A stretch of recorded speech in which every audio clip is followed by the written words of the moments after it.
가난한 척 위장한 억만장자가 시골에 있는 아내의 가족에게 인사드리러 갔다. 그의 진짜 정체를 알게 된 가족들은 모두 경악했다. 안개가 자욱한 어느 이른 아침, 도시에서 출발한 시외버스가 해안가 마을 해누리 어귀에 멈춰 섰다. 성도연이 어깨가 해진 배낭을 메고 빛바랜 야구 모자를 손에 쥔 채 버스에서 내렸다. 그의 운동화에도 길거리 먼지가 뽀얗게 묻어 있었다. 그는 해송숲 옆에 자리 잡은 작은 마을을 고개를 들어 둘러보았다. 멀리서 파도 소리가 잔잔하게 들려왔고 이른 아침 공기에는 짭조름한 바다 내음이 특유의 향을 풍겼다. 아직 날이 채 밝지 않은 어스름한 정적을 깨고 닭 울음소리가 뜬금없이 울려 퍼졌다. 지금 이 평화로운 시골 마을 한가운데에 서 있는 젊은 남자가 전국적으로 유명한 해산물 레스토랑 체인의 주인이라는 것을 아는 사람은 아무도 없었다. 그는 복권에 당첨되거나 유산을 상속받은 것이 아니라 맨손으로 이 자리까지 올라온 억만장자였다. 매일같이 고깃배를 타며 온갖 오징어, 게, 새우를 자신의 핏줄처럼 꿰뚫고 있었다. 하지만 오늘 성도연은 그 모든 화려함을 뒤로하고 가능한 한 가장 평범한 모습으로 연인의 고향을 찾기로 마음먹었다. 시장 쪽에서 낡은 오토바이 한 대가 다가왔다. 운전자는 한아름이었다.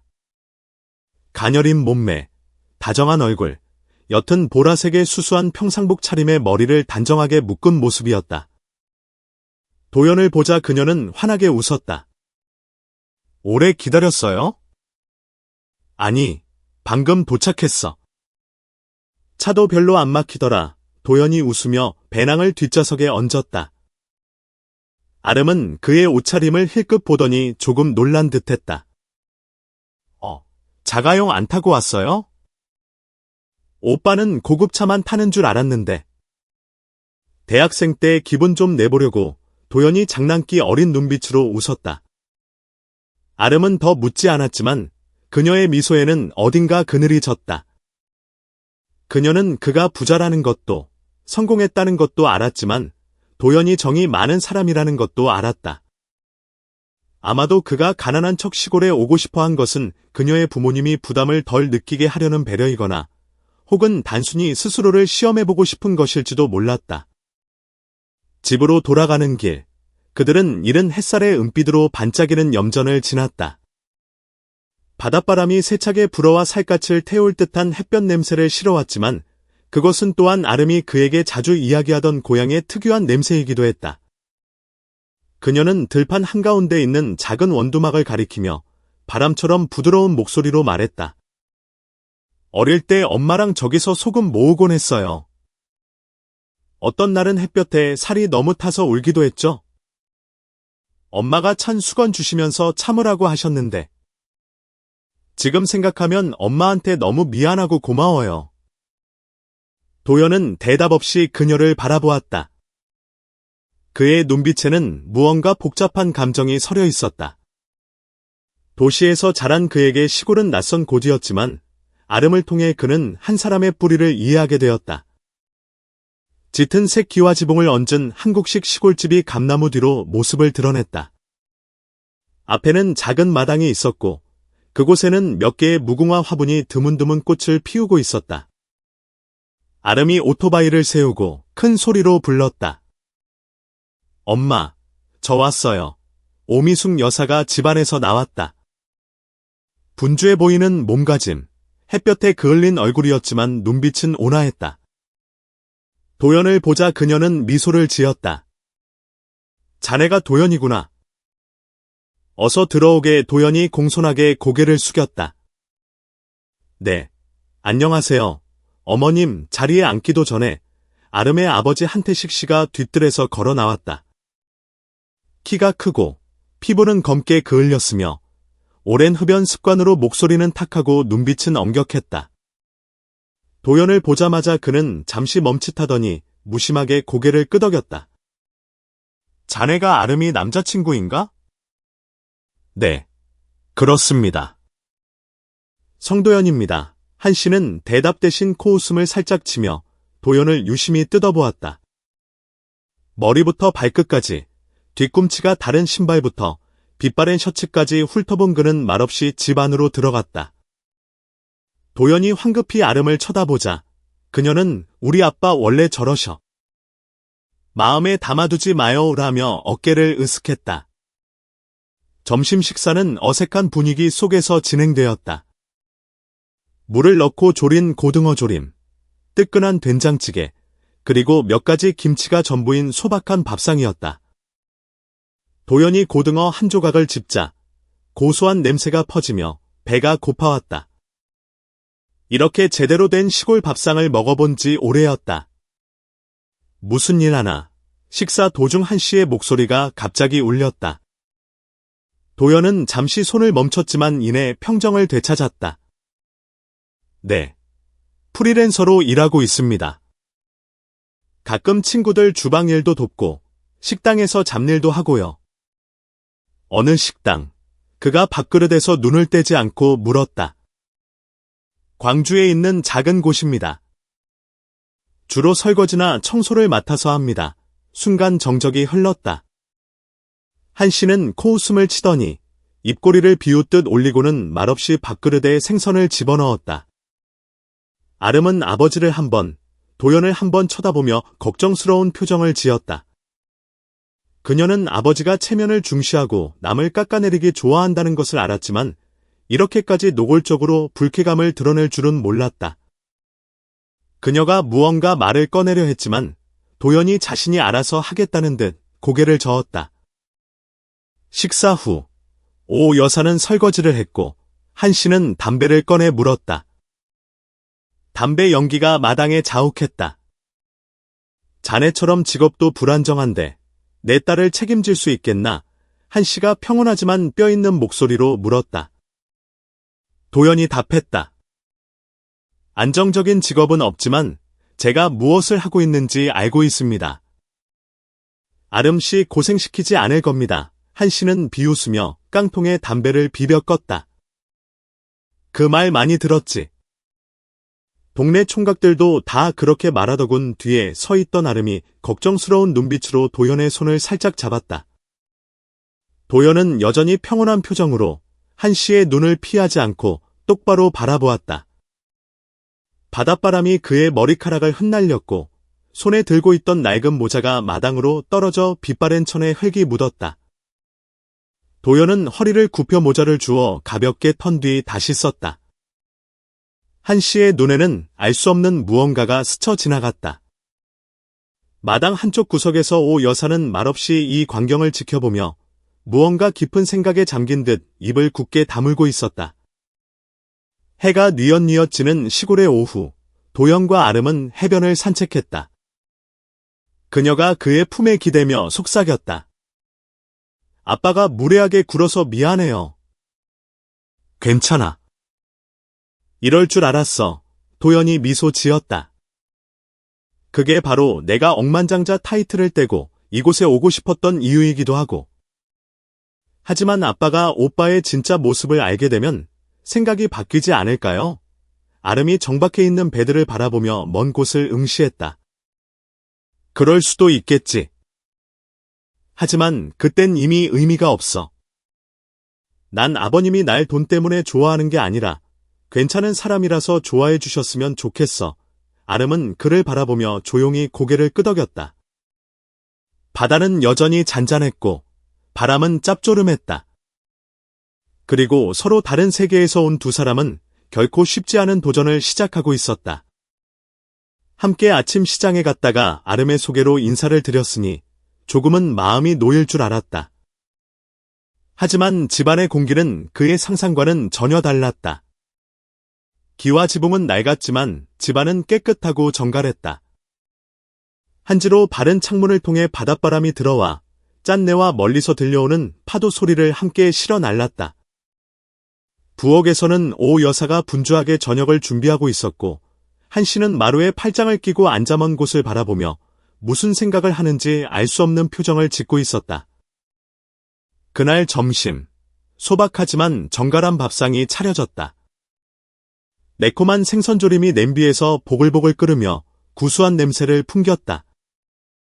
살이 오른 생선과 진한 국물, 그리고 그 위에 띄워진 몇 조각의 풋고추. 데친 시금치가 고추장 옆에 놓여 있었다. 아삭한 깍두기와 갓 지은 밥. 향긋한 냄새가 작은 부엌을 가득 메웠다. 도연은 자리에 앉아 공손히 고개를 숙이며 두 분과 아름에게 식사 인사를 했다. 한 씨는 대답 대신 가볍게 고개를 끄덕이고는 말없이 생선 한 조각을 집었다. 오 여사가 애써 웃으며 말했다. 시골 밥상이 사내 진미만 못하지. 입에 안 맞아도 탓하지 말게. 아닙니다, 어머님. 정말 맛있습니다. 도연이 재빨리 대답했다. 평화로운 분위기는 한 씨가 젓가락을 내려놓고 도연에게 돌아서기 전까지 불과 몇 분밖에 지속되지 않았다. 자네, 프리랜서라고 했는데 구체적으로 무슨 일 하나? 한 달에 얼마나 버나? 아름이 살짝 놀랐다. 갑작스러운 질문에 공기가 얼어붙는 듯했다. 도연은 천천히 대답했다. 주로 단기 아르바이트를 합니다. 짐을 나르기도 하고 배달 일을 하기도 하고 그냥저냥 먹고 살 만은 합니다. 집은 있나? 지금은 월세방에 살고 있습니다만 몇 년 안에 작은 집이라도 하나 장만할 계획입니다. 한 씨는 옅은 비웃음을 지으며 김치 한 조각을 집어 그릇에 3개 내려놓았다. 몇 년? 내 딸더러 그 월세방에서 몇 년을 기다리라는 건가? 손에 쥔 것도 없으면서 무슨 결혼이야? 아름이 황급히 끼어들었다. 아빠, 도연 씨 성실하고 의지 있는 사람이에요. 저희 둘이 같이 노력할 거예요. 성실함이 밥 먹여주지 않는다. 그는 딸을 쳐다보지도 않고 말을 잘랐다. 이 아비가 20년 넘게 딸자식을 키운 게 빈말이나 하는 놈한테 시집 보내려고 한 줄 알아. 도연은 식탁 아래로 주먹을 꽉 쥐었다. 화가 난 것은 아니었지만 보이지 않는 압박감이 어깨를 짓누르는 것을 느꼈다. 그는 한 씨 같은 아버지가 백수라고 생각하는 사람을 쉽게 믿지 않을 것이라는 것을 이해했다. 아버님께서 아름 씨를 걱정하시는 마음 잘 압니다. 거짓말할 생각 없습니다. 저는 아름 씨에게 진심이고 이 관계를 진지하게 생각하고 있습니다. 한 씨는 흔들림 없는 눈빛으로 도연을 바라보았다. 가난한 걸 탓하는 게 아니야. 그는 한 글자 한 글자 힘주어 말했다. 나는 정직하지 못한 사내를 싫어할 뿐이네. 그 말은 마치 찬물을 끼얹는 것 같았다. 도연은 몇 초간 침묵했다. 그는 한 씨가 단순히 자신의 현재 상황을 묻는 것이 아니라 자신의 의지를 시험하고 있다는 것을 깨달았다. 그리고 그것은 일종의 경고이기도 했다. 식탁 위의 공기는 점점 더 무거워졌다. 밖에서는 매미 소리가 여전히 요란했지만 집안은 쥐 죽은 듯 조용했다. 오 여사가 다시 부드러운 목소리로 말했다. 사람마다 때가 있는 법이에요. 영감. 겉보기엔 저래도 속은 우리 생각보다 깊을지 누가 알아요. 밥 먹을 땐 쓴소리도 가려서 하는 법인데 한 씨는 대답하지 않았다. 그는 밥그릇을 들고 계속 식사를 했지만 눈은 여전히 도연에게서 떠나지 않았다. 아름은 고개를 숙인 채 도연에게 시금치 한 젓가락을 집어주며 작은 목소리로 말했다. 오빠, 먹어요. 엄마가 만든 생선조림 맛있어요. 도연은 아름을 보며 희미하게 웃었다. 알아. 정말 맛있네. 그는 아름이 적극적으로 끼어들지 않는다고 해서 그녀를 원망하지 않았다. 그녀가 지금 사랑과 가족 사이에서 얼마나 힘든 위치에 있는지 이해했다. 그녀는 그를 위해 아버지에게 맞설 수도, 아버지를 위해 그의 손을 놓을 수도 없었다. 그날의 식사는 웃음소리보다 침묵이 더 길게 이어졌다. 하지만 도연에게 그것은 실패가 아니었다. 그것은 힘든 여정의 첫걸음일 뿐이었다. 그는 자신이 무엇을 해야 할지 알았다. 돈이나 지위로 증명하는 것이 아니라 진심과 성실함, 그리고 인내심으로 증명해야 한다는 것을. 설거지를 하려고 일어선 도연이 아름에게 말했다. 내가 설거지 도울게 아름은 살짝 웃었다. 아니에요. 내가 할게요. 오빠는 피곤할 텐데 쉬어요. 안 피곤해. 그리고 남의 집에서 밥 얻어먹었으면 이 정도는 해야지. 그는 부엌으로 들어가 겉옷을 벗고 소매를 걷어붙였다. 작은 설거지통, 비누 몇 조각, 손에 아직 남아있는 생선조림 냄새. 이 모든 것이 그가 어릴 적 어머니와 함께 가난한 월세방에서 살던 시절, 매 끼니 식사 후에 이처럼 지저분했던 기억을 떠올리게 했다. 오 여사는 문가에 서서 도연을 잠시 바라보다가 말없이 고개를 끄덕였다. 아마도 그녀는 이 청년을 조금씩 이해하기 시작한 것 같았다. 말수는 적지만 마음이 가볍지는 않다는 것을. 한 씨는 여전히 나무 툇마루에 앉아 뜨거운 차를 마시고 있었다. 바닷바람이 불어와 생선조림 냄새와 햇볕 냄새, 그리고 무언가 아주 오래된 냄새를 함께 실어왔다. 그는 아직 도연을 믿지 않았지만 그를 주목하기 시작했다. 그리고 한 아버지에게 있어 주목한다는 것은 받아들임의 첫 단계였다. 햇살이 따가워지기도 전에 어촌 마을의 정적 속으로 마지막 닭 울음소리가 잦아들었다. 부엌에서 피어오르는 연기 냄새와 마당 한구석에서 들려오는 씻는 소리가 또 다른 도전의 하루를 깨웠다. 성도연은 집 툇마루에 앉아 오 여사가 아침 일찍 타준 옅은 차를 마시며 이미 오래전부터 하루를 시작한 마을 사람들이 있는 먼 들판을 바라보고 있었다. 낮따라 밭에 좀 가지 한 씨의 목소리가 애둘러 말할 필요도 없이 울렸다. 그는 도연의 반응을 기다리지 않고 이미 대문을 나섰다. 도연은 벌떡 일어나 차를 급히 내려놓고 빗바랜 천 모자를 손에 쥔 채 그를 따라 나섰다. 간밤에 내린 비로 아직 질퍽한 흙길은 군데군데 웅덩이가 패여 있었다. 나이든 남자와 젊은 남자, 두 남자가 나란히 걸었지만 마치 서로 다른 생각을 하는 듯했다. 한 씨는 침묵했다.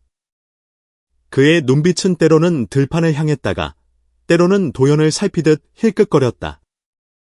도연은 조용히 걸으며 숨소리를 죽였지만 아침인데도 벌써 등 뒤로 땀이 배어나왔다.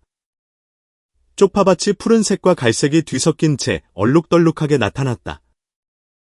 아직 해가 뜨겁지는 않았지만 근처 우물에서 반사되는 빛이 눈부셨다. 한 씨는 우물 옆에 두 개의 물통을 내려놓고 도연을 돌아보며 말했다. 물 길어.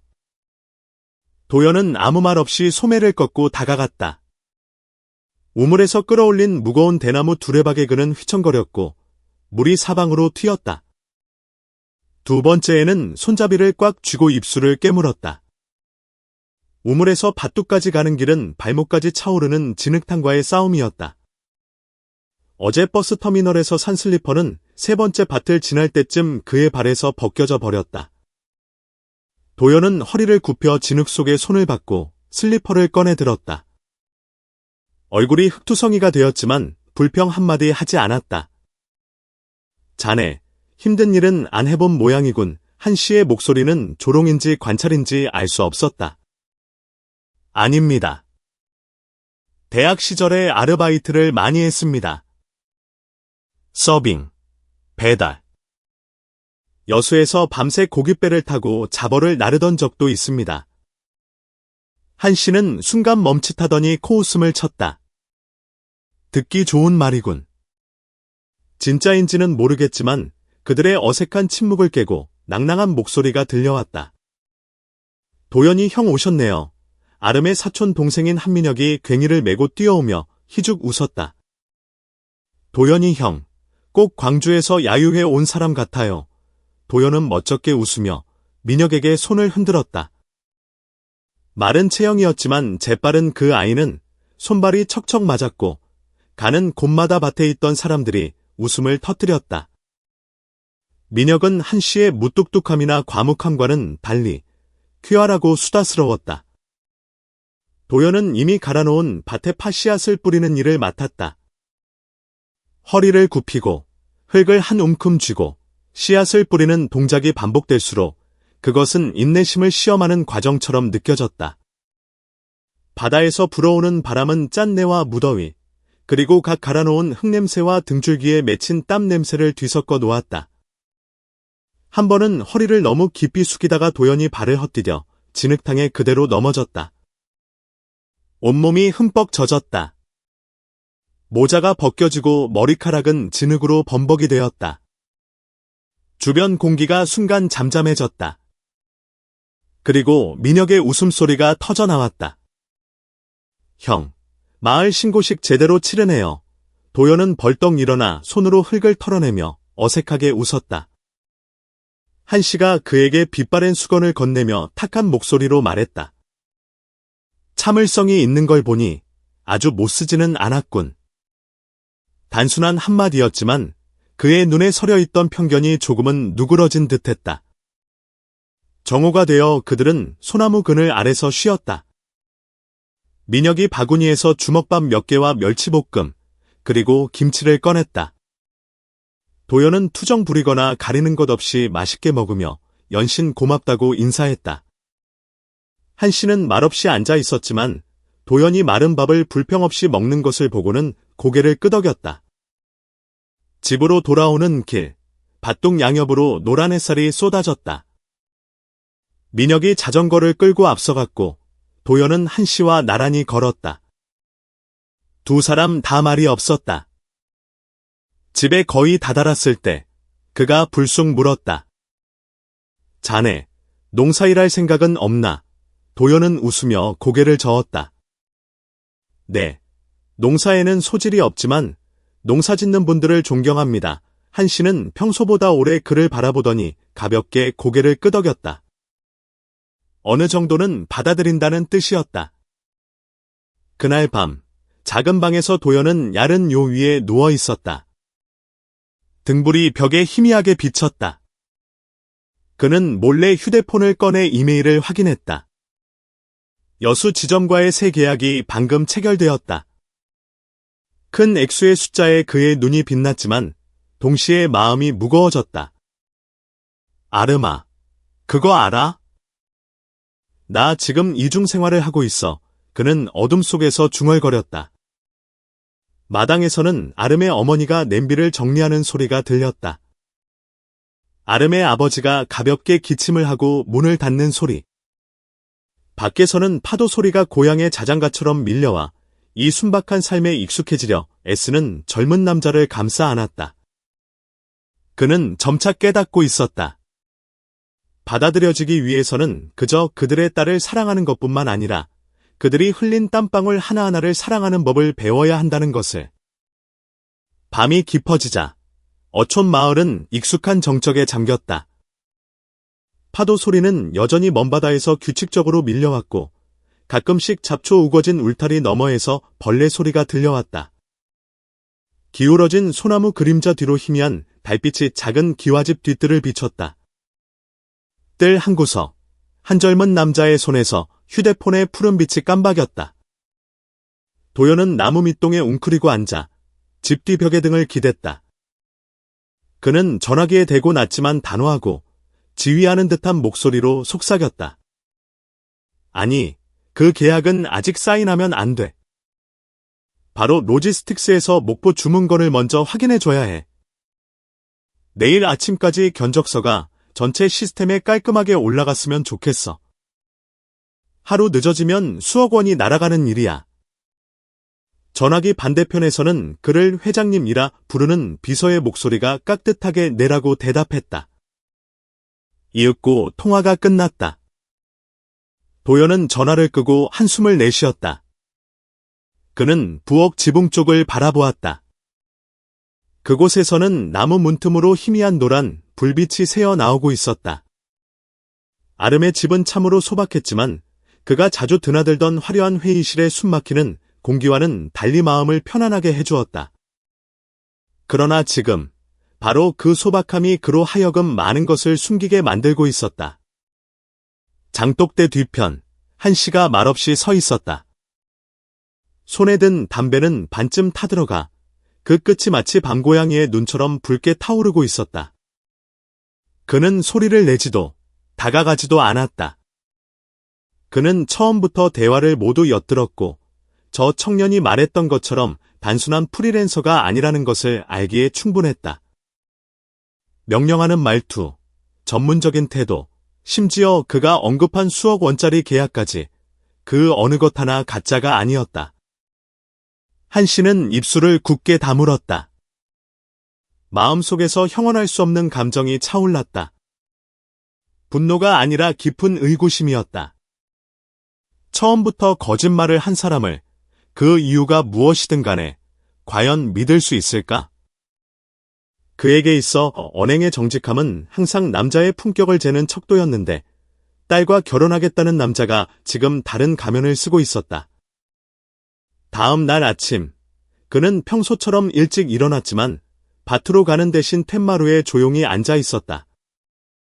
오 여사가 찬물을 내오며 남편이 평소와 달리 잔소리를 하지 않는 것을 이상하게 여겼다. 당신, 오늘 일찍 안 나가요. 그녀가 물었다. 한 씨는 차를 한 모금 마시고는 고개를 저었다. 됐어. 오늘 아름이한테 할 얘기가 좀 있어.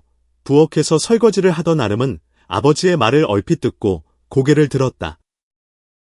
집안 공기가 뭔가 다르다는 것을 느꼈다. 도연이 처음 왔을 때처럼 긴장되지는 않았지만 그렇다고 편안하지도 않았다. 잠시 후, 한 씨가 아름에게 같이 시장에 가자고 불렀다. 이유는 말하지 않았고 웃지도 않았다. 가는 내내 두 부녀는 작은 골목길을 조용히 자전거로 지났다. 낡은 자전거 체인에 페달이 부딪히는 소리만 들릴 뿐이었다. 시장에 도착해 채소를 고르던 그가 입을 열었다. 네가 도시에 오래 살면서 능력 있는 사람들을 많이 만났겠지? 하지만 능력이 있다고 해서 진심이라는 뜻은 아니야. 아름은 채소를 집던 손을 멈췄다. 아버지를 힐끗 보니 그의 눈은 여전히 싱싱한 채소에 고정되어 있었다. 누구 얘기하는 거예요? 한 씨는 바로 대답하지 않았다. 잠시 후, 그는 피곤한 기색으로 한숨을 내쉬었다. 말은 적게 해도 행동으로 보여주는 사람이 있고 자신을 잘 숨기는 사람이 있지? 딸아, 자기 직업조차 솔직하게 말하지 못하는 놈은 사랑하지 마라. 아름은 입술을 깨물었다. 심장이 누군가에게 가볍게 쥐어짜이는 듯한 기분이었다. 이름은 거론하지 않았지만 그 말이 누구를 향한 것인지 알 수 있었다. 지난 이틀간 아버지가 직업에 대해 물을 때마다 도연은 항상 애매하게 대답했다. 그는 피하거나 바쁘다거나 아직 안정되지 않았다는 핑계를 댔다. 그녀는 그저 그가 부끄러워한다고 생각했다. 하지만 그가 정말 무언가를 숨기고 있다면? 집에 돌아왔을 때 아름은 도연이 툇마루에 앉아 낡은 오토바이를 걸레로 닦고 있는 것을 보았다. 그 오토바이는 어제 두 사람을 태우고 밭에 다녀오느라 흙투성이었다. 지금 그는 그것을 보물처럼 소중하게 닦고 있었다. 그녀는 복잡한 심경으로 그를 바라보았다. 도연은 여전히 상냥한 눈빛, 따뜻한 목소리, 예의 바른 태도를 가지고 있었다. 하지만 어젯밤 그녀가 우연히 보았던 어둠 속에 고개를 숙인 채 휴대폰 불빛에 비친 그의 고뇌에 찬 얼굴이 문득 너무나 낯설게 느껴졌다.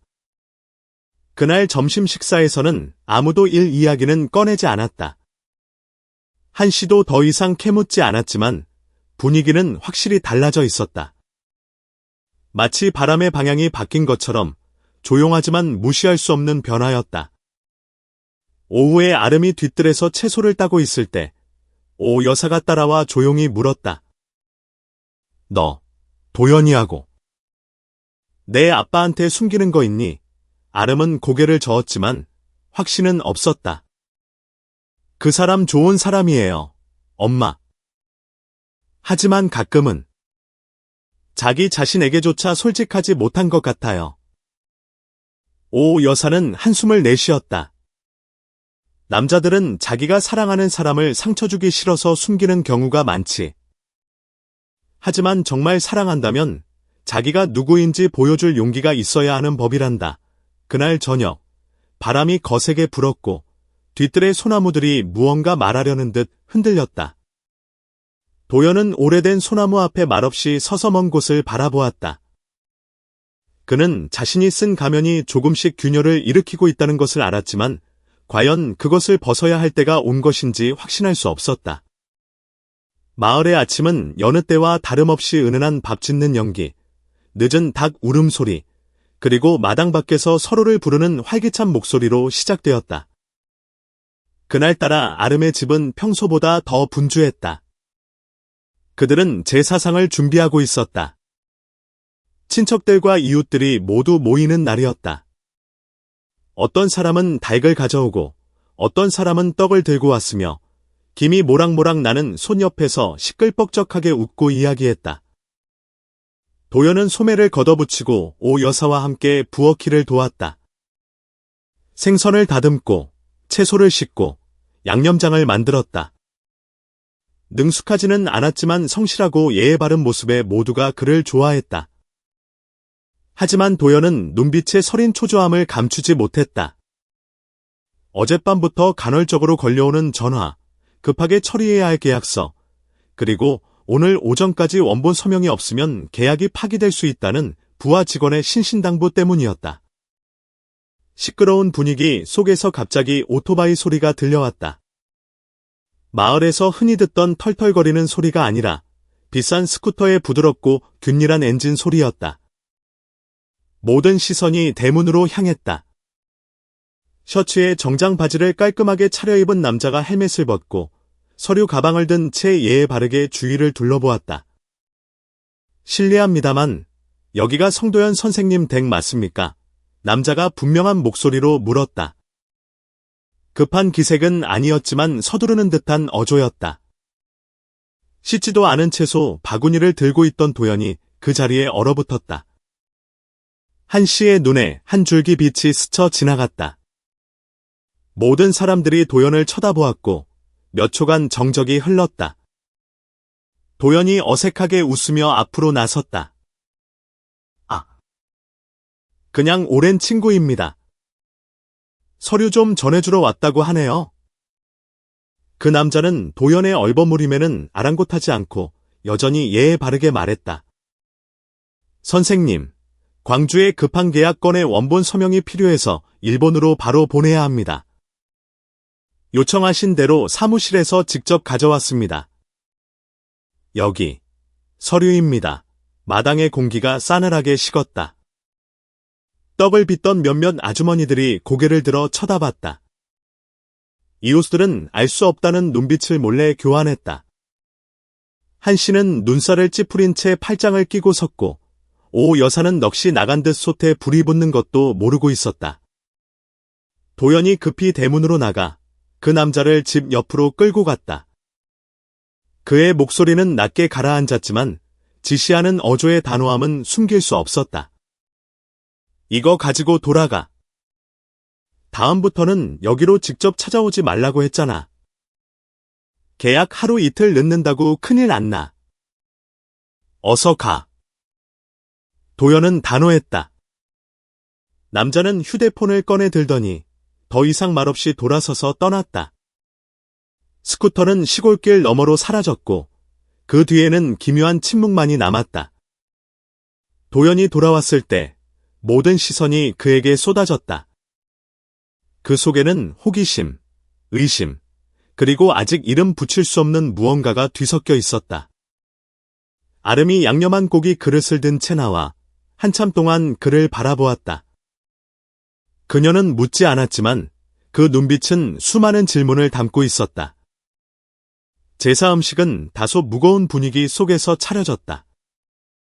여전히 농담이 오갔지만 웃음소리는 예전처럼 크지 않았다. 친척들은 작은 소리로 수군거리기 시작했고 그 소리는 당사자들의 귀에 들릴 만큼 충분히 컸다. 아름이네 저 총각, 대체 누구길래 아침부터 사람이 찾아와? 사장님이라고 부르면서 외국 계약서라던데. 어제는 내가 낡은 오토바이 타고 다니면서 막노동한다고 하는 거 들었는데. 그렇게 간단한 사람 아닐 거야. 눈빛이 번뜩이는 게 어디 흙 묻히고 일할 사람 같지는 않더라. 한 씨는 한마디도 하지 않았다. 그는 평소처럼 음식을 집었고 술을 마셨다. 하지만 오 여사만이 남편이 젓가락을 쥔 손에 힘줄이 솟아나는 것을 알아차렸다. 그날 식사 내내 한 씨는 도연에게 눈길조차 주지 않았다. 하지만 그 침묵은 어떤 질책보다 더 사람들을 긴장하게 만들었다. 저녁이 되자 도연은 묵묵히 마당을 치웠다. 그의 표정은 무거웠다. 아름이 다가와 두 손을 모은 채 작지만 단호한 목소리로 물었다. 나한테 숨기는 거 있죠? 도연은 그녀를 돌아보았다. 피곤해 보였지만 여전히 다정한 눈빛이었다. 그는 대답 대신 그녀의 어깨에 가볍게 손을 얹었다. 그 행동은 수만 가지 말을 대신했지만 동시에 아름의 마음을 더욱 복잡하게 만들었다. 어둠이 어촌 마을에 내리고 제사가 끝나자 아침의 활기찬 웃음소리는 과거 속으로 사라졌다. 오직 잔잔하게 밀려오는 파도 소리의 여운만이 남았다. 한 씨는 툇마루에 서서 도연이 방금 쓰레기를 태우고 난 마당을 바라보았다. 그의 눈빛은 더 이상 경멸이 아니었다. 그것은 마치 마지막 패가 뒤집히지 않은 바둑판을 보는 듯한 분명한 망설임이었다. 그날 오후 하늘은 두꺼운 담요처럼 해안 마을의 지붕을 덮으며 회색빛으로 변했다. 요란하지 않은 여름 소나기가 사람들의 마음속에 떨어지듯 모든 것을 무겁게 가라앉히며 한 방울씩 흩뿌렸다. 연기가 자욱한 작은 부엌에는 생선 굽는 냄새, 된장 냄새, 장작 타는 냄새가 뒤엉켜 아주 익숙한 향을 만들어냈지만 아름의 마음속 혼란을 잠재우기에는 역부족이었다. 그녀는 나무 의자에 앉아 무릎을 감싸 안고 창밖을 멍하니 바라보고 있었다. 바닷바람이 문틈으로 살며시 스며들어 약간의 냉기와 비릿한 소금 냄새를 실어와 그녀의 머리카락을 가볍게 헝클어뜨렸다. 아름의 눈빛은 더 이상 평소의 맑음을 잃고 걱정과 당혹감, 그리고 의심이 뒤섞여 있었다. 문이 살짝 열리고 오 여사가 들어오다 딸이 조용히 있는 것을 보았다. 그녀의 마음이 순간 아팠다. 그녀는 찻잔을 탁자에 조용히 내려놓고 옆에 앉았다. 아직 아무것도 안 먹었니? 그녀가 부드럽게 물었다. 아름은 고개를 저었다. 잠시 후 그녀가 목 메인 소리로 작게 말했다. 엄마, 나 이제 그 사람이 누군지 모르겠어요. 오 여사는 잠시 멈칫했다. 무슨 말이니? 도연 씨요. 그 사람 나한테 뭔가를 숨기고 있어요. 확실히 느껴져요. 어제는 어떤 사람이 와서 그 사람을 사장님이라고 불렀고 오늘 아침에는 그 사람 윗옷 주머니에서 계약서 같은 걸 봤어요. 로고가 아주 컸는데 TV에서도 본 적 있는 회사였어요. 엄마, 만약 그 사람이 자기가 말했던 그런 사람이 아니라면? 난 무서워요. 오 여사는 몇 초간 침묵하다가 딸의 손 위에 자신의 손을 얹고 가볍게 토닥였다. 아름아, 세상에 비밀 없는 사람이 어디 있겠니? 하지만 내가 뭘 걱정하는지는 알겠다. 사랑에 있어서 가장 무서운 건 가난하거나 부유한 게 아니라 불분명한 거니까. 아름은 고개를 숙였다. 눈물이 다시 솟아올랐지만 애써 참아냈다. 전 그 사람이 부자인 건 상관없어요. 엄마. 그냥 저한테 진심이기만 하면 돼요. 오 여사는 가볍게 한숨을 내쉬었다. 알아. 하지만 그 사람에게도 해명할 기회는 줘야지. 바로 그때 밖에서 한 씨의 큰 소리가 들렸다. 도연이 어딨어? 와서 아궁이 불 좀 피우게. 그 소리에 도연은 머릿속을 맴돌던 생각에서 벗어났다. 그는 아름의 방 문을 두드리려던 참이었는데 한 씨의 목소리에 발걸음을 멈췄다. 하려던 말을 삼키고 그는 몸을 돌려 마당으로 내려갔다. 아름은 여전히 방 안에 가만히 앉아 있었다. 잠시 후 그녀는 일어나 얼굴을 씻고 도연에게 돌려주려던 재킷을 찾다가 그것이 그의 방에 걸려있는 것을 기억해냈다. 잠시 망설이다가 그녀는 옆방으로 걸어갔다. 그의 방 문은 살짝 열려 있었다. 안은 깔끔했고 배낭과 몇 가지 단출한 물건만 있었다. 아름은 재킷을 가지러 다가가다가 걸려있는 셔츠 주머니 밖으로 삐져나온 종이 한 장을 우연히 보게 되었다. 그녀는 그것을 꺼냈고 천일식품이라는 회사의 로고와 수십억 원짜리 계약서, 그리고 성도연이라는 서명이 적힌 글자가 눈에 들어왔다. 그녀의 손이 굳었다. 그 종이는 단순한 계약서가 아니었다. 그것은 그녀가 그동안 쌓아 올린 신뢰의 벽을 강하게 내리치는 칼날과도 같았다.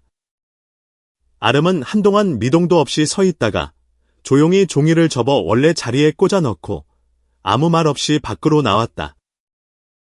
밖의 비는 여전히 조용히 내리고 있었다. 바람은 거세지 않았지만 낡은 커튼을 펄럭이게 하기엔 충분했다. 작은 빗방울들이 마당의 벽돌 바닥 위에서 소리 없이 부서졌다. 마치 수백 가지 생각으로 가득 찬 그녀의 마음처럼. 부엌에서는 전골이 보글보글 끓기 시작했고 생선과 파, 후추 냄새가 구수하게 피어올랐다. 도연은 고개를 숙인 채 불을 지폈고 한씨는 옆에 서서 아무 말 없이 그저 의미심장한 눈빛으로 그를 힐끗거릴 뿐이었다. 그날 저녁, 온 가족이 식탁에 둘러앉았다. 도연은 애써 말을 걸고 농담을 던졌지만 분위기는 여전히 무거웠다. 아름은 말없이 밥을 먹었고 가끔 도연을 쳐다보았다. 그 눈빛은 말보다 더 많은 것을 담고 있었다.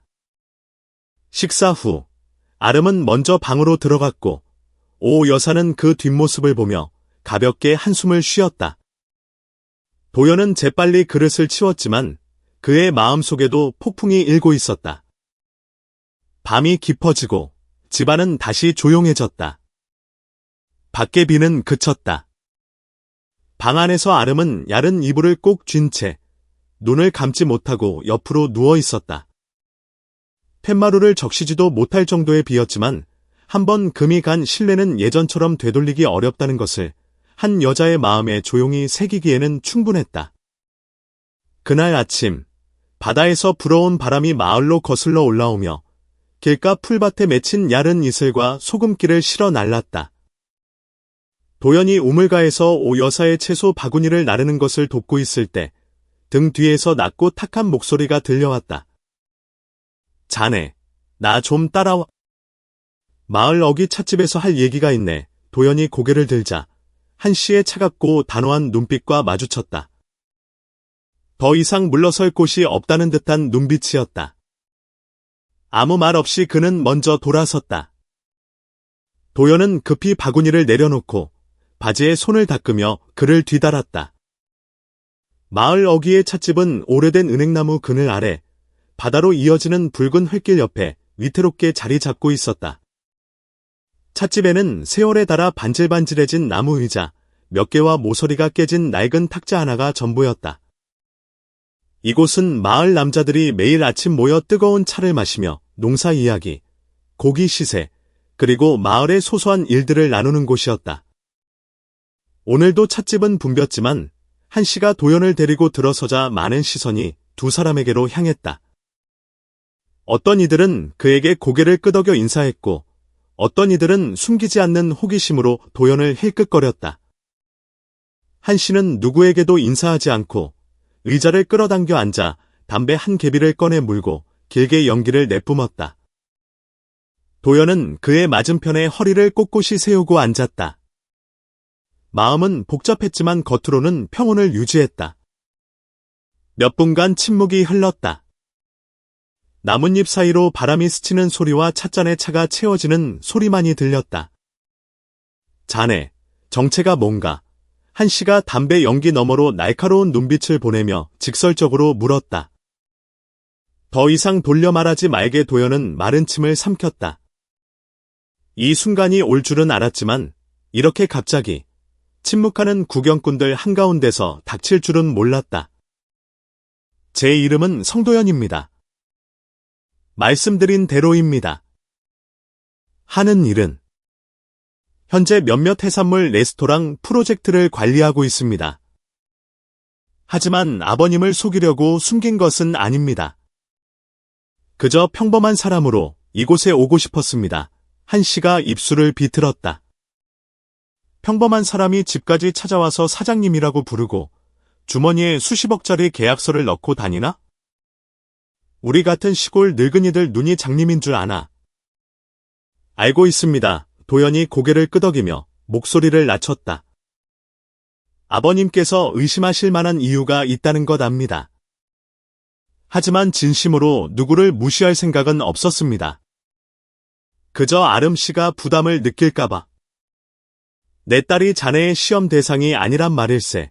한 씨의 목소리가 높아졌다. 그의 손에서 찻잔이 가볍게 흔들렸다.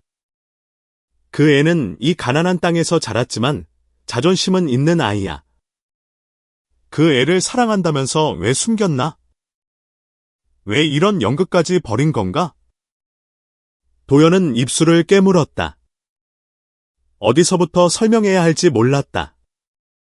성공의 정점에 서서 부러움과 의심이 뒤섞인 시선 속에 둘러싸여 살아온 자신 같은 사람이 그저 계산이나 돈의 영향을 받지 않는 순수한 사랑을 원했다는 것을 어떻게 설명해야 한 씨가 이해할 수 있을까?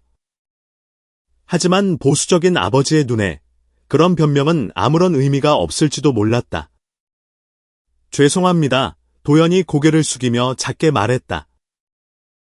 아름 씨의 마음을 가지고 장난칠 생각은 추호도 없었습니다.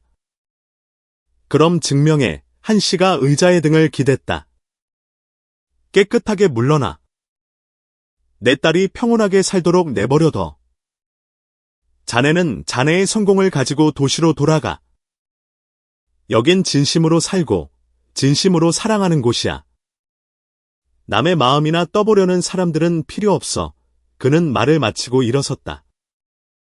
찻집을 떠나기 전 마지막으로 한번 돌아보았다. 마을 사람들은 아무 말도 하지 않았지만 그들의 눈빛은 의심, 수군거림, 심지어 약간의 경멸까지 모든 것을 말하고 있었다. 도연은 그 자리에 가만히 앉아 있었다.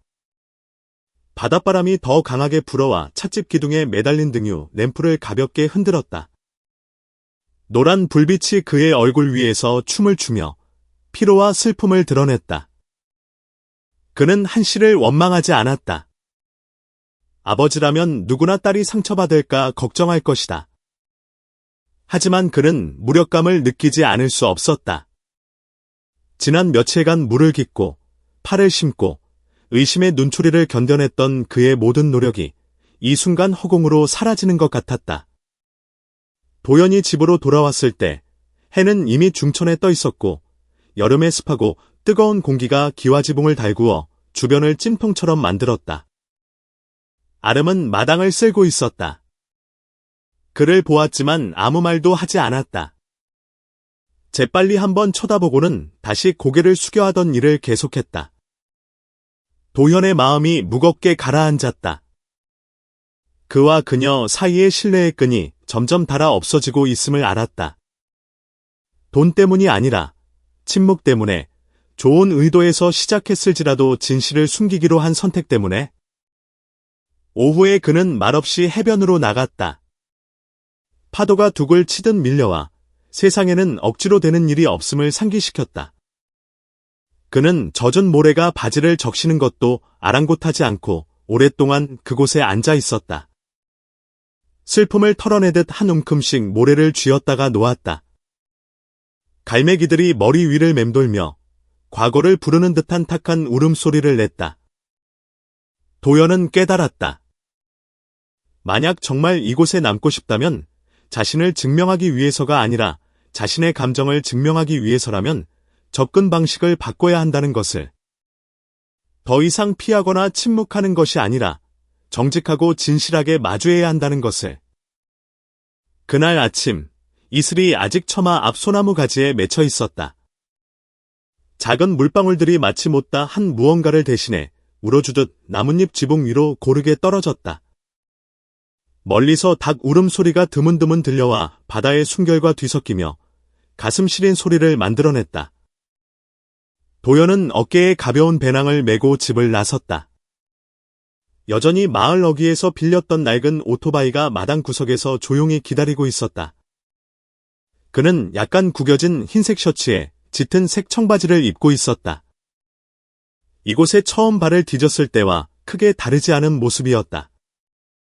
하지만 그의 눈빛, 그 깊고 무거운 눈빛은 무언가 달라져 있었다. 오 여사가 가장 먼저 마당으로 나왔다. 그녀는 미처 떨어지지 않은 눈물을 훔치며 손수건을 쥐고 있었다. 그녀는 아무것도 묻지 않고 그저 그를 눈빛으로라도 붙잡고 싶은 듯 바라보았다. 한참 후에야 그녀는 아주 작은 목소리로 입을 열었다. 자네가 나쁜 사람이 아니라는 건 알지만 안타깝게도 자네가 우리 애들과 가까워지기 위해 택한 방식이 그 아이에게 상처를 줬네. 도연은 고개를 숙였다. 그의 목소리가 떨렸다. 죄송합니다, 어머님. 저는 진심이었지만 다른 사람들을 믿게 할 만큼 현명하지 못했던 것 같습니다. 오 여사는 한숨을 내쉬며 마치 아들을 길 떠나보내는 어머니처럼 도연의 옷깃을 부드럽게 매만져 주었다. 그래, 인연이 있다면 언젠가는 이해하게 되겠지. 그렇지 않더라도 누구도 원망하지 말게야 그 소리를 들었는지 집안에서 다급한 발소리가 들려왔다. 아름이 달려나왔다. 신발도 신지 않은 채였고 미처 빗지 못한 긴 머리가 헝클어져 있었다. 그녀는 아침 햇살이 나무 사이로 비스듬히 내리쬐는 마당 한가운데에 우뚝 멈춰 섰다. 정말 가는 거예요. 그녀의 목소리가 목구멍에 걸린 듯 매어 있었다. 도연은 그녀의 눈을 똑바로 쳐다보지 못하고 그저 고개를 숙여 인사한 뒤 오토바이를 향해 돌아섰다. 하지만 아름은 그를 막아섰다. 그녀가 오토바이 앞에 버티고 섰다. 이렇게 가면 끝이에요? 다 끝난 거냐고요? 우리는 아무것도 약속하지 않은 것처럼요. 도연은 오토바이 핸들에서 손을 떼고 눈앞의 여자를 바라보았다. 그녀의 눈은 붉게 충혈되었고 눈물이 뺨을 타고 흘러내렸지만 소리내어 울지 않으려 애쓰고 있었다. 그는 다가가 그녀의 눈물을 닦아주려다 손을 거두었다. 이렇게 떠나고 싶지 않았어. 그가 조용히 말했다. 하지만 아버님이 날 받아주지 않으셔. 그리고 넌 날 의심하기 시작했지. 널 원망하는 거 아니야. 이해. 내가 선택한 방식이 틀렸으니까. 그럼 왜 처음부터 말하지 않았어요? 왜 나를 속여야 했어요? 왜 날 이렇게 중간에 서 있게 만들어요? 도연은 할 말을 잃었다. 말하고 싶었다. 정말로. 하지만 처음부터 숨겨온 것들은 막상 입을 열려고 할 때마다 자신을 더욱 초라하게 만들었다. 그리고 진실은 그것이 나쁜 것이 아닐지라도 잘못된 타이밍에 말하면 곁에 있는 사람에게 부담이 될 뿐이었다. 그는 오토바이에 올라타 배낭을 단단히 묶고는 마지막으로 멈춰 섰다. 내가 항상 내 마음에 솔직하게 살았으면 좋겠어. 만약 원망하고 싶다면 더 일찍 솔직해질 용기가 없었던 날 원망해. 엔진 소리가 아침의 정적을 깨고 울려 퍼졌다. 도연이 엑셀을 밟자 낡은 오토바이가 굴러가기 시작했다. 아름의 눈물 어린 시야 속으로 붉은 흙먼지가 피어올랐다. 집 안, 한씨는 반쯤 열린 문틈으로 여전히 서 있었다. 그는 배웅하러 나오지도 한마디 말도 하지 않았지만 문틀을 쥔 그의 손은 하얗게 질려 있었다. 그의 시선은 도연의 모습이 모퉁이를 돌아 사라질 때까지 그를 쫓았다. 그는 이성과 감정 사이에서 무언가를 저울질하는 듯 오랫동안 침묵했다. 그는 겉보기만큼 무정한 사람은 아니었을지도 모른다. 그저 너무나 다른 세계에서 온 사람을 어떻게 믿어야 할지 몰랐을 뿐이다. 그날 하루 종일 아무도 도연에 대해 이야기하지 않았다. 아름은 하루 종일 아무 말 없이 이미 깨끗한 그릇들을 부엌에서 하염없이 씻고 또 씻었다. 오 여사는 딸을 바라보며 마음이 아팠지만 감히 위로의 말을 건네지 못했다. 지금은 어떤 말도 무의미하다는 것을 알았기 때문이었다. 저녁이 되어 식탁에는 세 사람만 앉았다. 도연의 빈자리는 식탁 가운데 공간을 더욱 넓고 쓸쓸하게 만들었다. 아름은 몇 숟갈 뜨지도 못하고 젓가락을 내려놓더니 피곤하다다는 핑계로 방에 들어가 문을 닫았다. 오 여사는 그저 한씨의 밥그릇에 생선을 얹어주며 조용히 말했다. 젊은 사람들이 잘못할 수도 있는 거지. 꼭 그렇게까지 내쫓아야 했어요. 한씨는 말없이 밥만 씹었다. 하지만 그의 눈에는 무언가 다른 것이 비쳤다. 그것은 죄책감일 수도, 혹은 자신을 되돌아보는 침묵일 수도 있었다. 밤이 깊어지고 시골 마을은 여느 때처럼 고요했지만 각자의 마음속에는 언제 메워질지 모르는 새로운 빈틈이 생겨났다. 어촌 마을의 작은 집은 낡은 기와지붕 위로 비스듬히 걸친 주황빛 노을을 맞이하고 있었다. 저녁상이 평소처럼 차려졌다. 세 사람이 앉은 밥상은 쥐 죽은 듯 조용했다. 그저 숟가락이 그릇에 부딪히는 소리와 바람이 벽을 스치며 내는 바스락거리는 소리뿐이었다. 아무도 도연에 대해 말하지 않았고 그날 아침의 조용한 이별에 대해서도 언급하지 않았다. 하지만 모두가 그를 생각하고 있는 듯했다. 오 여사가 한씨에게 밥을 퍼주려던 바로 그때 대문 밖에서 오토바이 소리가 들렸다. 낯선 사람이 헬멧을 벗고 두툼한 봉투 하나를 꺼내 한씨에게 직접 건넨 뒤 한마디 말도 없이 오토바이를 돌려 떠났다. 가족 모두가 마치 이상한 물체를 보듯 그 봉투를 쳐다보았다.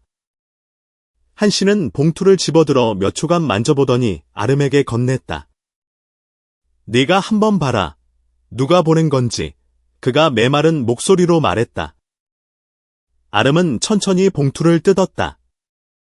그 안에서 금박 테두리가 둘러진 고급스러운 초대장이 나왔다. 초대장 중앙에는 굵은 글씨로 이렇게 적혀 있었다. 광주에 위치한 해산물 레스토랑 푸른 바다의 귀하와 가족분들을 소중히 모십니다. 그리고 그 아래 익숙한 필체의 서명이 아름의 손을 멈추게 했다. 대표 성도연 그 후 몇 분간 아무도 말이 없었다. 시계가 똑딱거리는 소리와 오 여사의 젓가락이 식탁에 떨어지는 소리만이 정적을 깼다. 제가 잘못 본 게 아니에요. 아름이 작게 말했다. 틀림없이 그 사람 서명이에요. 한씨는 초대장을 받아들어 한 글자 한 글자 읽어 내려갔다. 그의 얼굴에는 감정이 잘 드러나지 않았지만 눈빛은 어딘가 가라앉아 있었다. 한참의 침묵 끝에 그는 초대장을 탁자에 내려놓고 아름 쪽으로 밀었다. 나 같은 늙은이는 그런 화려한 곳 안 어울려. 가고 싶은 사람이나 가 무심하게 던진 말이었지만 방 안의 공기는 얼어붙는 듯했다. 아름은 초대장 모서리를 꽉 쥐었다. 그녀의 눈에는 놀라움이 가득했다. 아버지가 그토록 의심하고 말 한마디, 행동 하나하나를 따져 묻던 그 사람이 거대한 레스토랑 체인의 대표였다는 것을 그녀는 아직도 믿을 수 없었다. 오 여사는 남편을 바라보며 긴 한숨을 내쉬었다. 저 영감, 말은 저렇게 해도 속은 돌처럼 차갑지는 않아. 아마 본인도 충격이 컸을 거야. 그녀는 아름에게 부드러운 목소리로 말했다. 사람이 이렇게 초대했는데 안 가는 것도 예의가 아니지. 뭐가 부끄러울 게 있겠어. 한씨는 그 말을 듣고도 코웃음을 칠 뿐 아무 일 없다는 듯이 계속 식사를 했다. 그날 밤 아름은 잠을 이룰 수 없었다. 그녀는 초대장을 품에 안고 그 위에 적힌 글자들을 되새겼다. 떠날 때의 도연의 눈빛, 그의 목 메인 목소리, 그리고 차마 말하지 못했던 것들을 떠올렸다. 그녀는 깨달았다. 그는 그녀를 속이려 한 것이 아니었다. 단지 진실을 숨기기 위해 선택한 방식이 의도치 않게 두 사람 사이에 보이지 않는 벽을 만들었을 뿐이다. 아름은 자리에서 일어나 툇마루로 나갔다. 탁자 위의 등유 램프는 아직 꺼지지 않은 채 마치 누군가의 대답을 기다리듯 깜박이고 있었다. 다음 날 아침, 가족들이 아침 식사를 하고 있을 때 아름이 작은 핸드백을 들고 나왔다. 저 광주에 다녀올게요. 아빠는 안 가시더라도 전 그 사람한테 직접 듣고 싶어요. 이번에는 모든 걸 다요. 아무도 그녀를 막지 않았다. 한 씨는 그저 말없이 차를 마시며 햇살이 비치는 마당을 바라볼 뿐이었다. 오 여사는 고개를 끄덕이며 딸의 손에 잔돈 몇 푼을 쥐어주었다. 가거든 밥 잘 챙겨 먹어라. 거긴 여기랑 다르니까 옆에 앉아있던 사촌 민혁이 속삭였다. 누나, 가서 식당 사진 꼭 찍어와요. 말로만 들었지 어떻게 생겼는지 궁금한의 아름은 아침 이슬처럼 옅은 미소를 지었다. 그녀는 그곳에서 무엇을 듣게 될지, 무엇을 보게 될지 몰랐지만 마음속에는 분명한 확신이 있었다. 한 사람의 마음을 온전히 이해하기 위해 이 일이 필요하다는 것을. 버스는 8시가 넘어 터미널을 떠났다. 아름은 창가에 앉아 마치 사랑과 진실 사이의 증거물이라도 되는 듯 초대장 봉투를 꼭 쥐었다. 창밖으로는 추수를 앞둔 논이 황금비두로 물들어가고 있었다. 볏짚 냄새가 바닷바람에 섞여 이상한 감정을 불러일으켰다. 아무도 입 밖으로 내지는 않았지만 아름의 가족 모두는 이 여행이 그들이 도연을 완전히 다른 시각으로 보게 될 첫 번째 순간임을 직감했다. 점심 식사 후 설거지를 돕던 수수한 차림의 청년도 그가 말했던 프리랜서 노동자도 아닌 그가 과시하기 위해서가 아니라 진정한 사랑은 숨길 필요가 없다는 것을 증명하기 위해 다시 돌아온 한 남자로서의 모습을 말이다. 아름은 레스토랑 유리문 앞에 서서 긴장과 낯설미 뒤섞인 감정에 휩싸였다. 검은색 목재 간판에 새겨진 푸른 바다라는 세련된 글씨가 광주의 번화한 도심 속에서 유난히 돋보였다. 이 길을 몇 번 지나간 적은 있었지만 이렇게 고급스럽고 따뜻한 조명으로 빛나는 이곳이 자신이 사랑했던 그 남자, 그저 낡은 오토바이를 타고 겸손하게 말하던 그 순박한 청년과 관련이 있을 줄은 꿈에도 몰랐다. 자동 유리문이 열리고 정장을 입은 직원이 가볍게 고개를 숙이며 인사했다. 한아름 님이십니까? 안으로 모시겠습니다. 대표님께서 기다리고 계십니다. 아름은 마음을 다잡기 위한 지지대처럼 작은 가방을 꽉 쥔 채 안으로 들어섰다. 레스토랑 내부는 은은한 해산물 구이 냄새와 오크나무 향으로 가득했다. 천장에 매달린 샹들리에서 쏟아지는 부드러운 조명이 모든 인테리어를 화려하면서도 과하지 않게 비추고 있었다. 그녀가 미처 정신을 차리기도 전에 익숙하면서도 낯선 모습이 눈에 들어왔다. 몸에 꼭 맞는 옅은 회색 정장을 입은 성도연이 외국인과 허리를 숙여 악수하고 있었다. 도연은 유창한 영어로 평온한 어조와 적당한 미소를 지으며 수백 명의 직원을 지휘하는 경영인의 풍모를 보였다.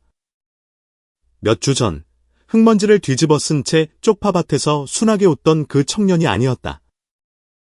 아름은 그 자리에 못 박힌 듯 서 있었다. 목이 메어왔다. 분노 때문이 아니라 마치 자신이 믿었던 도연의 모든 이미지가 한 조각씩 떨어져 나가고 그 자리에 자신이 사랑한다고 생각지도 못했던 새로운 사람이 드러나는 듯한 아찔함 때문이었다. 중년 여성인 레스토랑 매니저가 다가와 상냥하게 말했다. 아름 님이시죠? 이쪽으로 오세요. 대표님께서 기다리고 계십니다. 아름은 대답 대신 가볍게 고개를 끄덕였다. 그녀는 오픈 키친이 가까운 프라이빗 테이블로 안내받았다. 테이블에는 이미 화려하지는 않지만 정갈하고 세련된 해산물 요리가 준비되어 있었다. 의자를 막 빼려던 순간 도연이 다가왔다. 아름아, 그가 그녀의 이름을 불렀다. 아까와는 달리 낮고 부드러운 목소리였다. 숨겨서 미안해. 하지만 널 속이려던 건 아니었어. 아름은 그의 눈을 보지 않고 숨을 내쉬었다.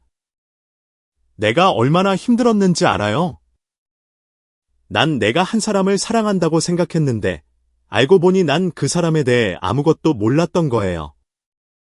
도연이 맞은편 의자를 끌어당겨 앉았다. 두 사람 사이에 잠시 침묵이 흘렀다. 뒤편 주방에서는 치익 하는 볶는 소리와 도마 위에서 칼이 탁탁 부딪히는 소리가 들려왔다.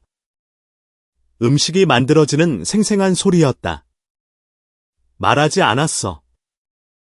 무서웠거든. 내가 누군지 알게 되면 전에 만났던 다른 사람들처럼 너도 변할까봐. 아름이 돌아섰다. 그녀의 눈에는 눈물이 고여 있었다.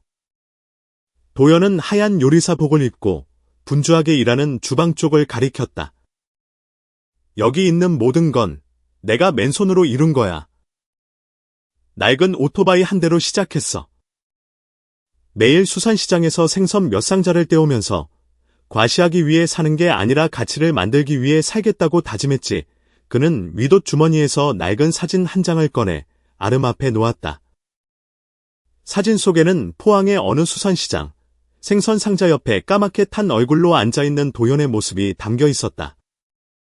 아름은 사진을 집어들고 입술을 굳게 다물었다. 이용당한 적도 있고 내 이름이나 직함 때문에 나를 사랑한다는 사람도 만났어. 난 내가 내 브랜드가 아니라 나라는 사람 자체를 사랑해주길 바랐어. 아름은 아무 말 없이 티슈로 눈물을 닦고는 그에게 사진을 돌려주었다. 잠시 후 그녀가 바람처럼 작은 목소리로 입을 열었다.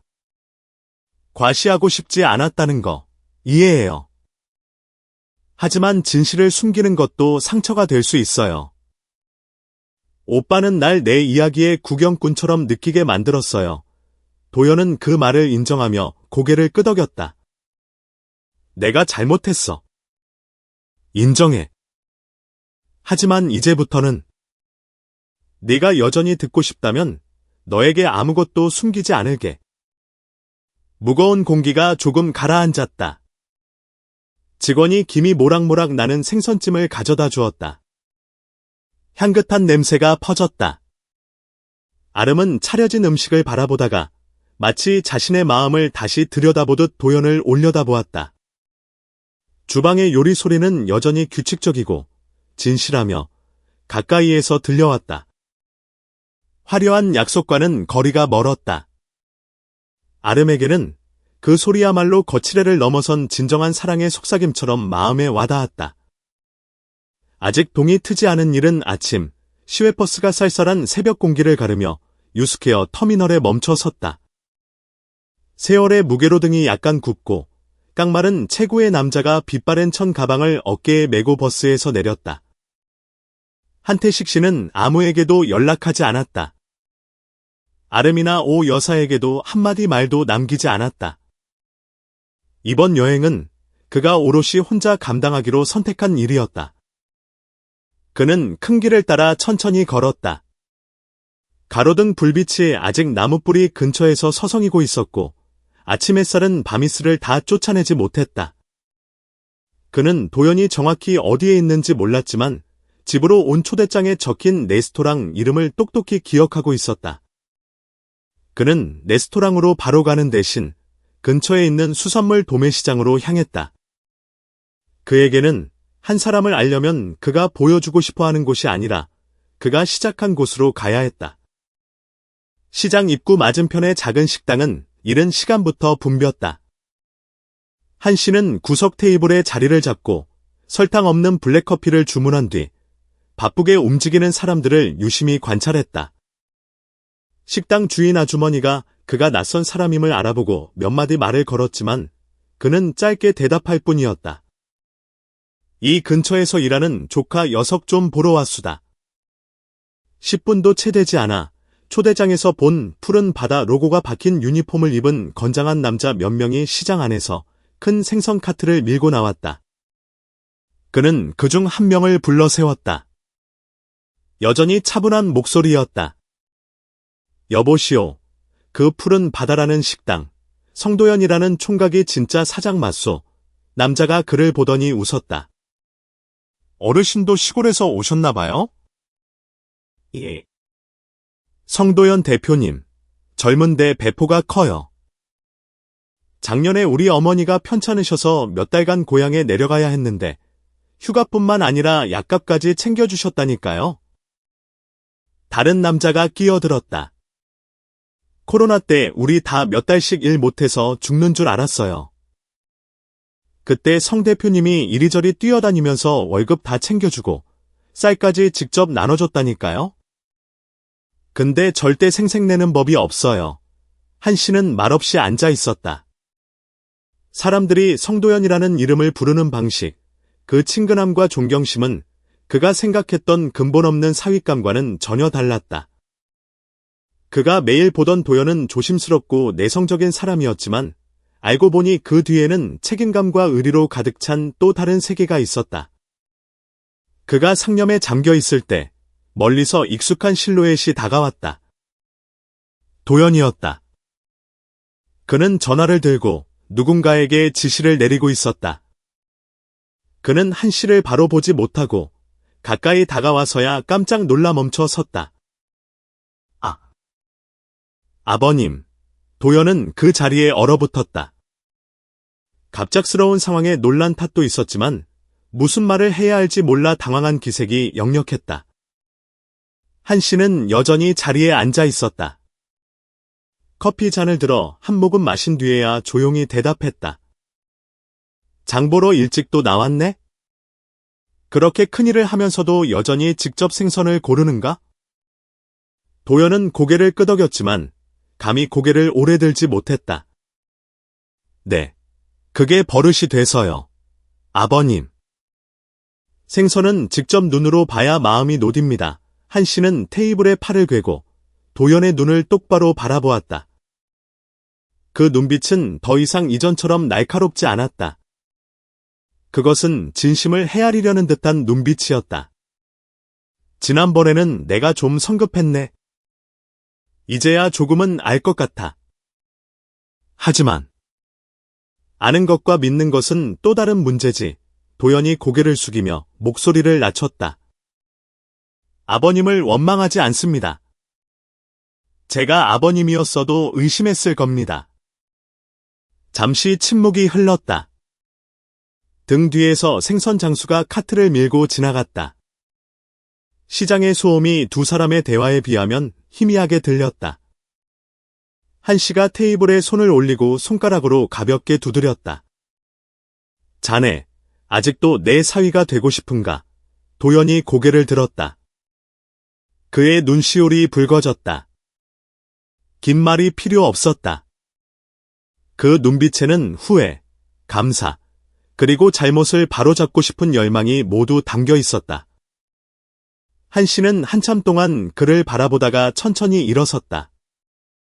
돌아서서 떠나기 전 그는 딱 한마디만 했다.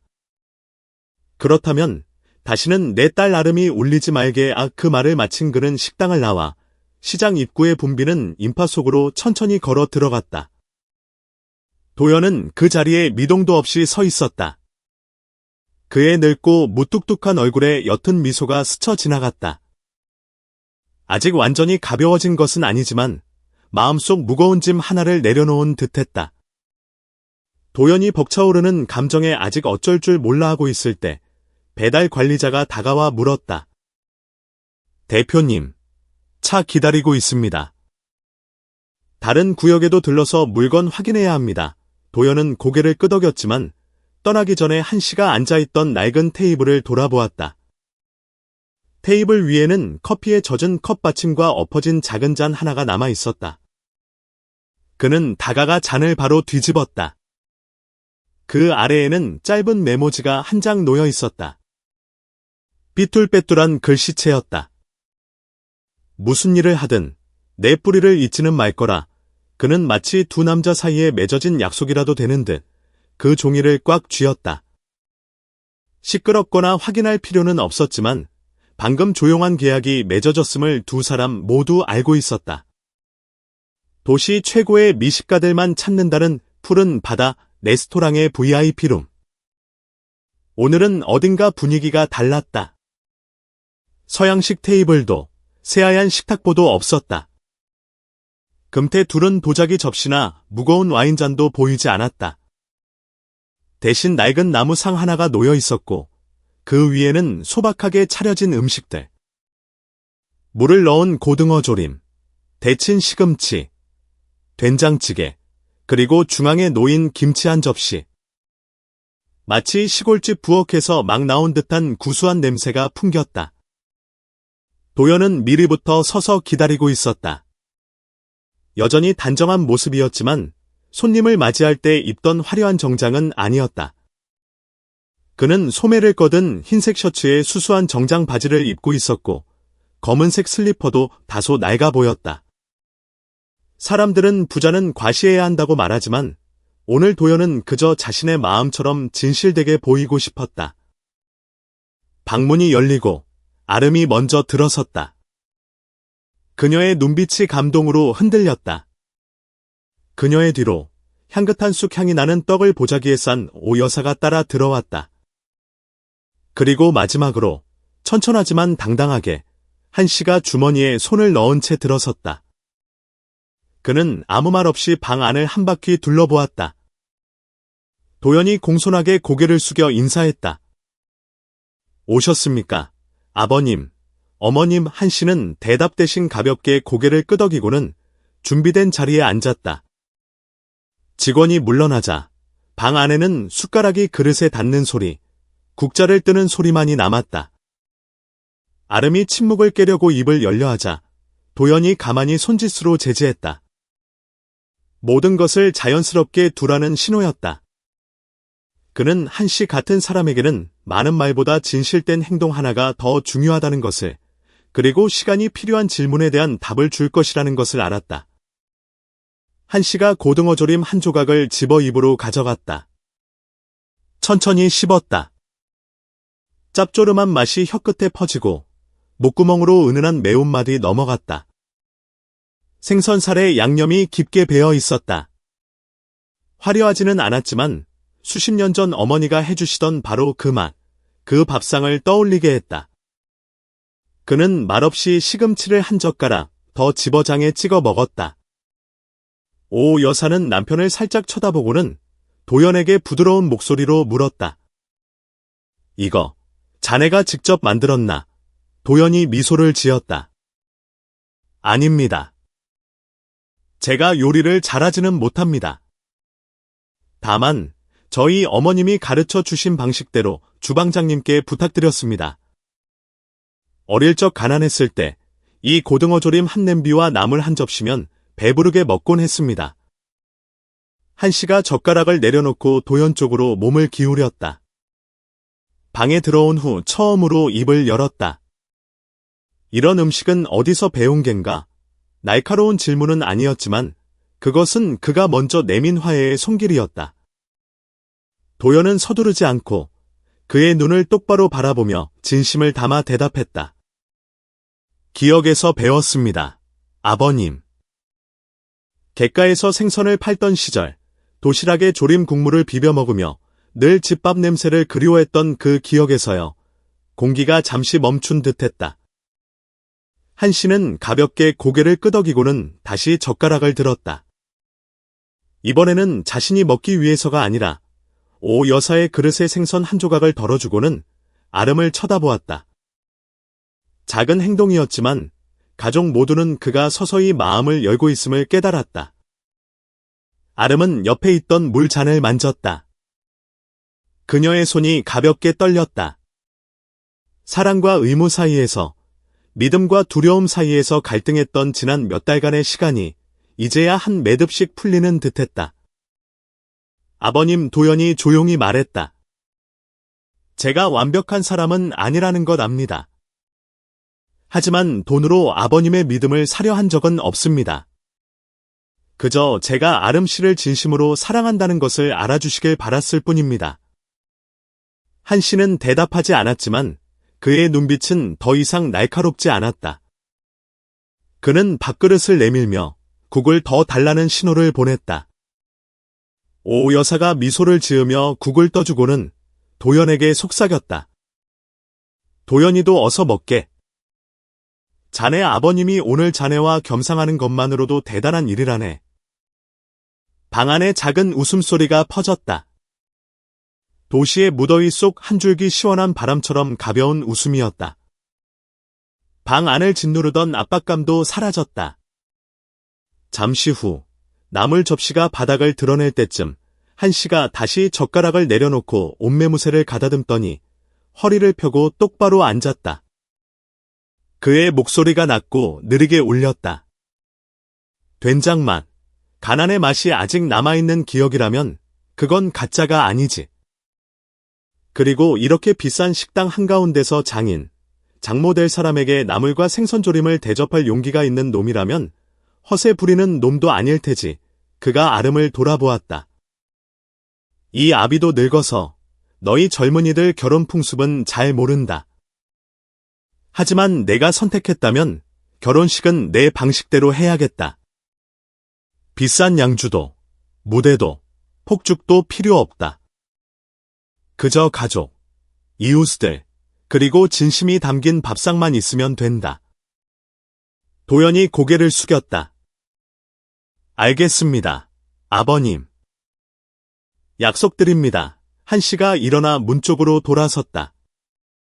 하지만 떠나기 직전 그는 아름과 도연을 그 자리에 얼어붙게 만든 한마디를 남겼다. 늙으면 생선조림만 봐도 어머니 생각이 나. 어머니처럼 끓여내는 거야 흔하지만 그 마음을 아는 건 귀한 일이지. 아무도 대답하지 못했다. 따뜻한 방 안에는 고등어조림 냄새만이 여전히 퍼져나가고 있었다. 화려하지는 않지만 추억으로 가득한 그 익숙한 냄새. 고향의 냄새, 어린 시절의 냄새, 그리고 아마도 진심으로 다시 간을 맞춘 신뢰의 냄새였다.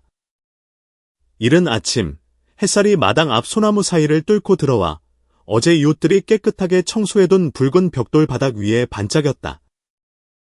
오늘 시골 마을의 공기는 어딘가 달랐다. 마을 어귀에서부터 오토바이 소리, 유쾌한 웃음소리, 그리고 평소보다 분주한 발걸음 소리가 울려 퍼졌다. 오늘은 한씨의 막내딸, 아름의 약혼식이 있는 날이었다. 평소 과묵했던 그도 오늘만큼은 동네방네 사람들을 초대하지 않을 수 없었다.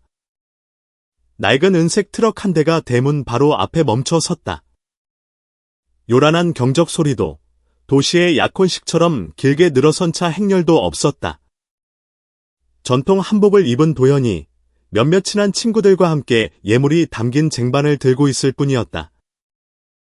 트럭 짐칸에는 떡, 막걸리, 그리고 생강절임이 단정하게 놓여 있었다. 각각의 예물은 정성껏 준비되었지만 결코 화려하지 않았다. 도연은 차에서 내려 마치 조용한 의식이라도 치르듯 대문 앞 소나무를 향해 가볍게 고개를 숙였다. 그의 얼굴에는 감동이 서려 있었다. 도시에서 태어나 시골 마을에서 한복을 입을 날이 있으리라고는 상상도 못했던 그가 지금은 마치 자신이 있어야 할 곳에 제대로 돌아온 듯한 편안함을 느꼈다. 오 여사는 찻잔을 들고 마당에 서서 온화한 미소를 짓고 있었다. 아름은 방 안에서 분홍빛 한복을 곱게 차려입고 머리를 단정하게 빗어 올린 채 작은 귀걸이 하나만 하고 있었다. 그녀는 한씨 옆에 앉아 있었다. 늘 무뚝뚝하던 그가 오늘은 이상하리만치 단정한 모습이었다. 머리는 깔끔하게 빗어 넘겼고 가슴 왼쪽에 은은한 무늬가 수놓아진 흰색 한복을 입고 있었다. 예식이 시작되고 도연과 친구들이 차례로 신부 측에 예물을 전달했다. 한 걸음 한 걸음이 진심이었고 축복의 말 한마디 한마디가 희망이었다. 아무도 부족함을 느끼지 못했다. 라이브 밴드도 썰렁한 예식장도 없었다. 오직 새소리, 잔이 부딪히는 소리, 그리고 꾸밈없는 웃음소리뿐이었다. 한씨가 예식을 주관했다. 그의 목소리는 낮고 느렸지만 분명했다. 오늘 좋은 날을 맞아 저희 신부 측 가족은 신랑 측 도연 군이 가져온 예물을 기쁘게 받겠습니다. 처음 이곳에 왔을 때 나는 이 젊은이를 믿지도 좋아하지도 않았습니다. 하지만 여러 일을 겪으며 한 가지를 깨달았습니다. 이 친구는 누군가를 떠보기 위해 가난한 척한 것이 아니라 속이지 않는 마음을 지키기 위해 그랬던 것입니다. 그렇게 살 줄 아는 사람은 믿을 만한 사람입니다. 모두가 박수를 치며 웃었다. 한 친척이 끼어들었다. 그런데 말이야, 이 예물은 그래도 성도연 사장님한테 걸맞게 좀 더 푸짐해야 하는 거 아닌가? 사장님인데 이렇게 소박하게 가져오면 말이 채 끝나기도 전에 한씨가 손을 들어 말을 막았다. 예물은 돈주머니를 재는 것이 아니라 마음을 재는 것입니다. 적은 것이라도 마음이 담겨 있으면 귀한 법입니다. 저는 딸을 명예와 바꾸려고 시집 보내는 것이 아닙니다. 그저 행복하기만 하면 됩니다. 도연은 고개를 숙였다. 마음의 짐을 내려놓은 듯했다. 그는 아름을 바라보았고 그녀의 눈가가 붉어졌지만 환하게 웃고 있는 것을 보았다. 그 눈빛은 난 당신을 믿어요. 나는 모든 말을 대신하고 있었다. 전통 예식이 끝난 후 온 가족이 둘러앉아 식사를 했다. 식탁에는 미역국, 고등어 무조림, 수육, 그리고 김치 등 소박한 음식들이 차려졌다. 구수한 냄새가 공기 중에 퍼져나갔다. 막걸리가 작은 사발에 담겨 이 사람 저 사람에게 전달되었고 모두가 한 모금씩 마셨다. 축복의 말 한마디 한마디에 삶의 이야기가 담겨 있었다. 한씨가 잔을 들고 도연을 바라본 뒤 사람들을 향해 돌아섰다. 저는 말주변이 없습니다만 오늘 친척분들 앞에서 공식적으로 성도연 군을 제 사위로 맞이하겠습니다. 오늘부터 이 집에는 아들 하나가 더 생긴 셈입니다. 굳이 그 뿌리가 높고 낮음을 따질 필요가 없겠지요. 다시 한번 박수 소리가 터져 나왔다. 도연은 감격에 겨워 앞으로 나아가 감사의 절을 올렸다. 그는 아무 말도 하지 않고 그저 자신의 왼쪽 가슴에 손을 얹었다. 그곳에서 자신이 마침내 인정받았다는 사실에 심장이 세차게 뛰고 있었다. 돈이 아니라 진심으로. 모두가 즐겁게 담소를 나누는 동안 아름이 도연의 귀에 대고 속삭였다. 어릴 때 내 약혼식에는 떡이랑 고등어 조림, 그리고 시골 막걸리가 있었으면 좋겠다고 꿈꿨어요. 근데 오빠가 정말 내 꿈을 이뤄줄 줄은 몰랐네요. 도연이 그녀의 손을 가볍게 잡았다. 나는 항상 뭔가 대단한 걸 해야 한다고 생각했어. 그런데 알고 보니 가장 단순한 것이 가장 어려운 일이더군. 따뜻한 기운이 마당을 가득 채웠다. 톡 쏘는 막걸리 냄새, 삼촌들의 걸걸한 웃음소리, 그리고 나란히 앉은 두 아이를 바라보는 오 여사의 다정한 눈빛이 어우러졌다. 폭죽도, 무대도 필요 없는, 그러나 정이 넘치는 약혼식이었다. 그것은 두 세대, 그리고 결코 화합할 수 없을 것 같았던 두 세계가 하나가 되는 형식보다는 진심으로 평생을 기억할 만한 어느 시골의 아침이었다. 약혼식 피로연이 거의 끝나가고 있었다. 저녁이 다가오면서 햇살도 한결 부드러워졌다. 대문 옆 은행나무 그늘 아래 몇몇 어른들이 모여 담소를 나누고 있었다. 아이들은 쌓아둔 의자 주위를 뛰어다녔다. 드물게 활기찼던 하루가 지나고 시골 마을은 다시 평화를 되찾고 있었다. 도연은 잠시 조용한 곳을 찾아 인적이 드문 마당 밖으로 나섰다. 그는 대나무 울타리 기둥에 가볍게 기댄 채 멀리 희미하게 보이는 산등성이를 바라보고 있었다. 바람이 한복 자락을 스치며 붉은 흙길에 먼지 냄새를 실어 날랐다. 등 뒤에서 가벼운 하이힐 소리가 들렸다. 도연이 돌아섰다.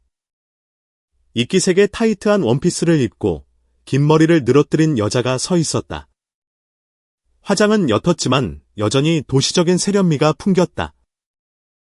그의 젊은 시절의 전부였던 고유라였다. 그들은 몇 초간 서로를 바라보다가 유라가 약간 부끄러운 듯 희미하게 웃었다.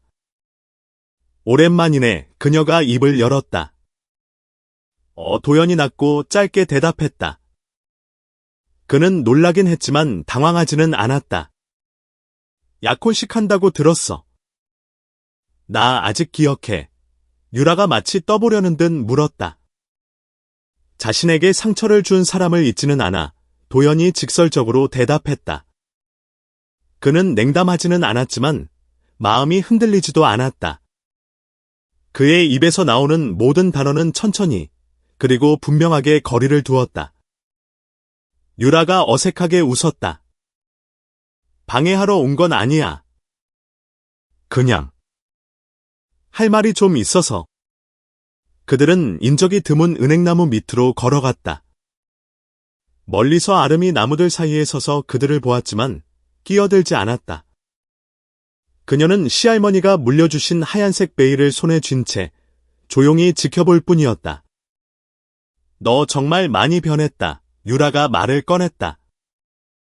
그때 내가 혹시 잘못된 선택을 한 건가 싶기도 했어. 넌 잘못 선택하지 않았어. 도연이 대답했다. 넌 그 당시에 내가 필요했던 사람, 당장 돈을 가져다 줄 수 있는 사람을 정확히 선택했어. 안타깝게도 그게 내가 아니었을 뿐이지. 그녀는 잠시 침묵하더니 눈빛을 바꾸며 다른 의도를 드러냈다. 사실 내가 작은 스타트업을 시작했는데 혹시 투자할 생각 있으면 도연이 부드럽게 말을 잘랐다. 없어. 유라가 멈칫했다. 날 도와주고 싶지 않아. 도연이 아주 희미하게 미소 지었다. 유라야, 넌 나한테 미래가 없다고 했었지. 그런데 지금은 내 미래가 나와 관련 있어야 한다고 생각하는 거야. 그 질문에는 분노가 없었다. 그저 부정할 수 없는 사실, 하나의 진실을 상기시킬 뿐이었다. 하지만 난 널 진심으로 사랑했었어. 유라의 목소리가 점점 작아졌다. 그럴 수도 있지. 하지만 그 진심이 상대가 가난할 때만 존재한다면 그건 동정이고, 상대가 부자일 때만 존재한다면 그건 계산이야. 진짜 사랑은 그 사람이 누구인지에 상관없이 존재하는 거야. 그럼 저 여자는? 유라가 깨질 듯한 목소리로 아름을 흉보았다. 그녀는 내가 월세방 옥탑에 살고 빌린 오토바이를 타고 식당에서 서빙을 할 때 나를 사랑해줬어. 내 통장에 얼마가 있는지, 내가 무슨 일을 하는지 묻지 않았어. 그저 다른 사람에게 음식을 덜어주기 전에 손을 닦을 줄 아는 성도연이라는 사람을 알아봐 줬지. 잠시 침묵이 흐른 뒤 유라가 작게 말했다. 미안해. 도연이 고개를 끄덕였다. 사과할 필요 없어. 우리 삶을 스쳐 지나가는 모든 사람에게는 다 이유가 있으니까. 아름이 다가와 아무 말 없이 도연의 손을 잡았다. 그 단순한 행동은 내가 여기 있어요. 지금.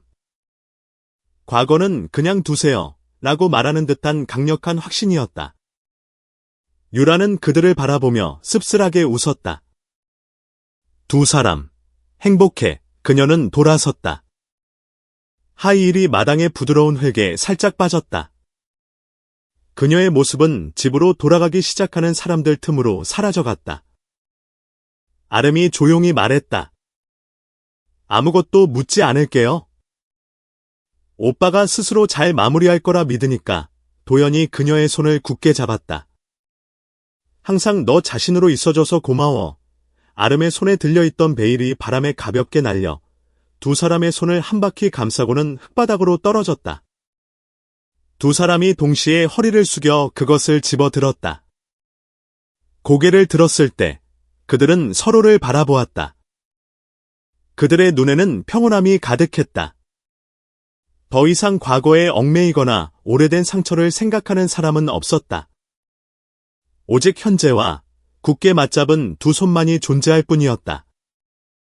집 앞의 나무들이 바스락거리고 바람이 낡은 기와지붕을 스쳐 지나가며 도연의 한복자락을 가볍게 날렸다. 내일은 또 다른 날이겠지만 오늘은 두 사람이 서로를 선택한 것이 옳았음을 함께 확인하는 순간이었다. 이른 새벽부터 평소 조용했던 어촌 마을이 동네 어귀에서부터 울려 퍼지는 경쾌한 음악 소리로 깨어났다.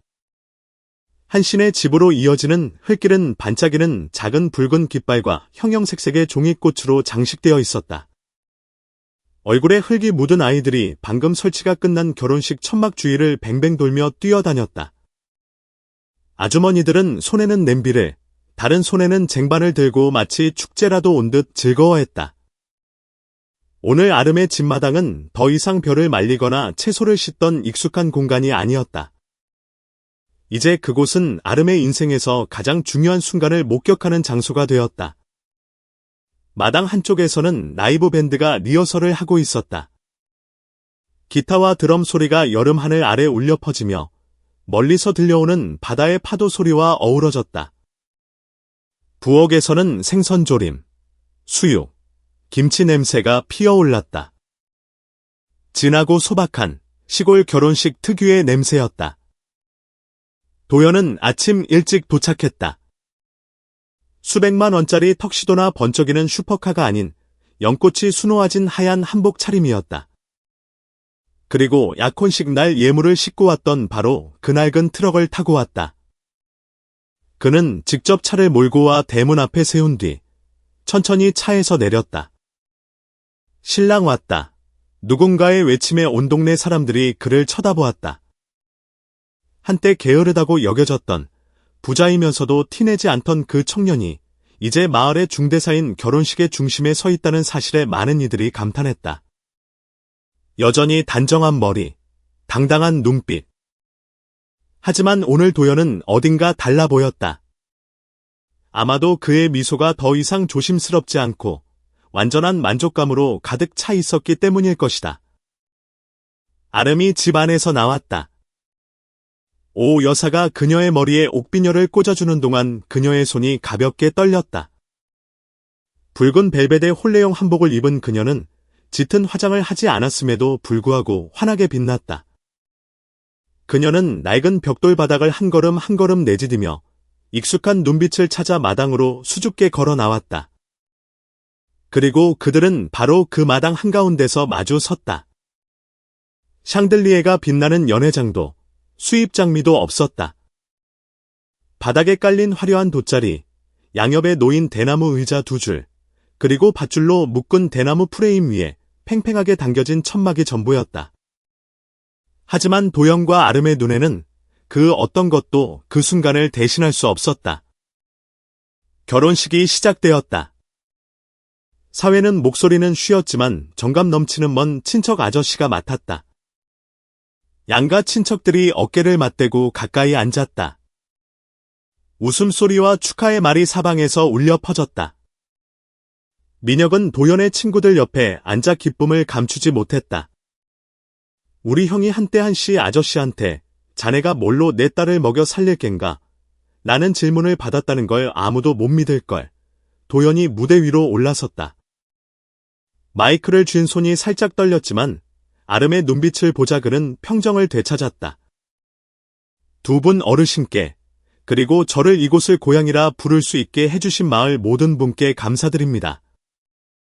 저는 한때 멋진 결혼식이란 큰 호텔에서 비싼 꽃을 놓고 해야 한다고 생각했습니다. 하지만 오늘 저는 제가 틀렸다는 것을 깨달았습니다. 가장 멋진 결혼식은 온 마을이 함께 기뻐하고 내가 사랑하는 사람이 내가 누구이든 상관없이 변함없는 눈빛으로 나를 바라봐줄 때라는 것을요.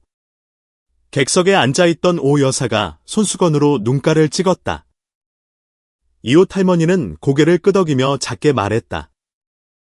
저 신랑, 됐네. 꾸밈없이 말하는데도 마음에 와닿아 아름은 마이크를 잡고 짧게 말했다. 행복은 굳이 많은 말을 하지 않아도 서로를 이해하는 것입니다. 사람들은 박수를 치고 서로를 얼싸안으며 두 사람이 오늘에 이르기까지 겪어낸 기다림의 세월에 함께 기뻐했다. 피로연이 시작되었다. 모든 상에는 생선찜 한 마리, 수육 한 접시와 김치, 그리고 김이 모락모락 나는 매콤한 전골이 올라왔다. 화려하지도 사치스럽지도 않았지만 모두가 감탄하며 먹었다. 도연은 테이블마다 돌아다니며 노인 한 분 한 분, 어린 친구 한 명 한 명에게 고개 숙여 감사 인사를 했다. 잠시 후, 한 씨가 일어나 막걸리 잔을 높이 들었다. 오늘 저는 공식적으로 아들 하나를 더 얻었습니다. 포기하지 않은 성도연 군에게 고맙고 자신의 마음을 믿어준 내 딸 아름이에게도 고맙다. 이번에는 음악 소리보다 더 큰 박수 소리가 터져 나왔다.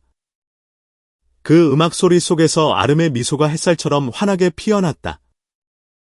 그녀는 마당으로 내려와 도연의 손을 잡고 함께 테이블 사이를 돌았다. 그들은 부자여서가 아니라 수많은 오해와 시련 속에서도 진심을 지켜낸 모습 때문에 그날의 중심이 되었다.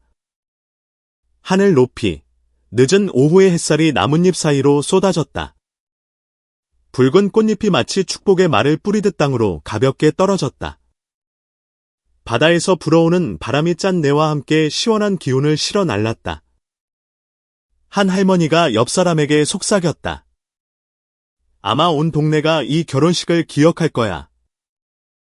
5성급 호텔도, 풍성한 웨딩드레스도, 값비싼 양주나 슈퍼카 행렬도 필요 없었다. 그 결혼식은 돈 때문이 아니라 사랑 때문에 사람들이 두고두고 이야기할 만큼 충분했다. 서로를 지켜낸 두 젊은이의 사랑. 딸의 행복을 위해 자존심을 내려놓은 아버지의 사랑. 그리고 기쁨은 나눌 가치가 있는 것임을 보여준 온 마을 사람들의 사랑 때문에 햇살이 부드러운 어느 날 오후, 한시의 붉은 기와집에서는 다시 칼질 소리와 뒤뜰의 유쾌한 웃음소리가 울려 퍼졌다. 아름은 어머니와 함께 채소를 다듬고 있었고, 도연은 팻마루에 낡은 나무 탁자를 닦고 있었으며, 민혁은 아궁이에 불을 지피느라 분주했다. 아무도 방금 지나간 떠들썩한 결혼식에 대해 이야기하지 않았고, 그날처럼 반짝이는 조명이나 신나는 음악도 없었다. 그저 결혼 후 첫 식사, 소박하고 익숙하며 평화로운 시간이었다. 대문 밖에 주차된 은색 트럭에는 길 위에 먼지가 살짝 묻어 있었다. 도연과 아름은 신혼여행 중이었지만 도시에서 바로 돌아왔다.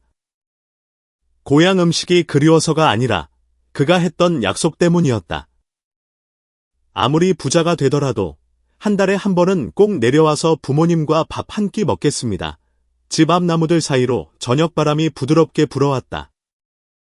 장작불 위에서 보글보글 끓고 있는 뚝배기에서 고등어조림 냄새가 구수하게 피어올랐다.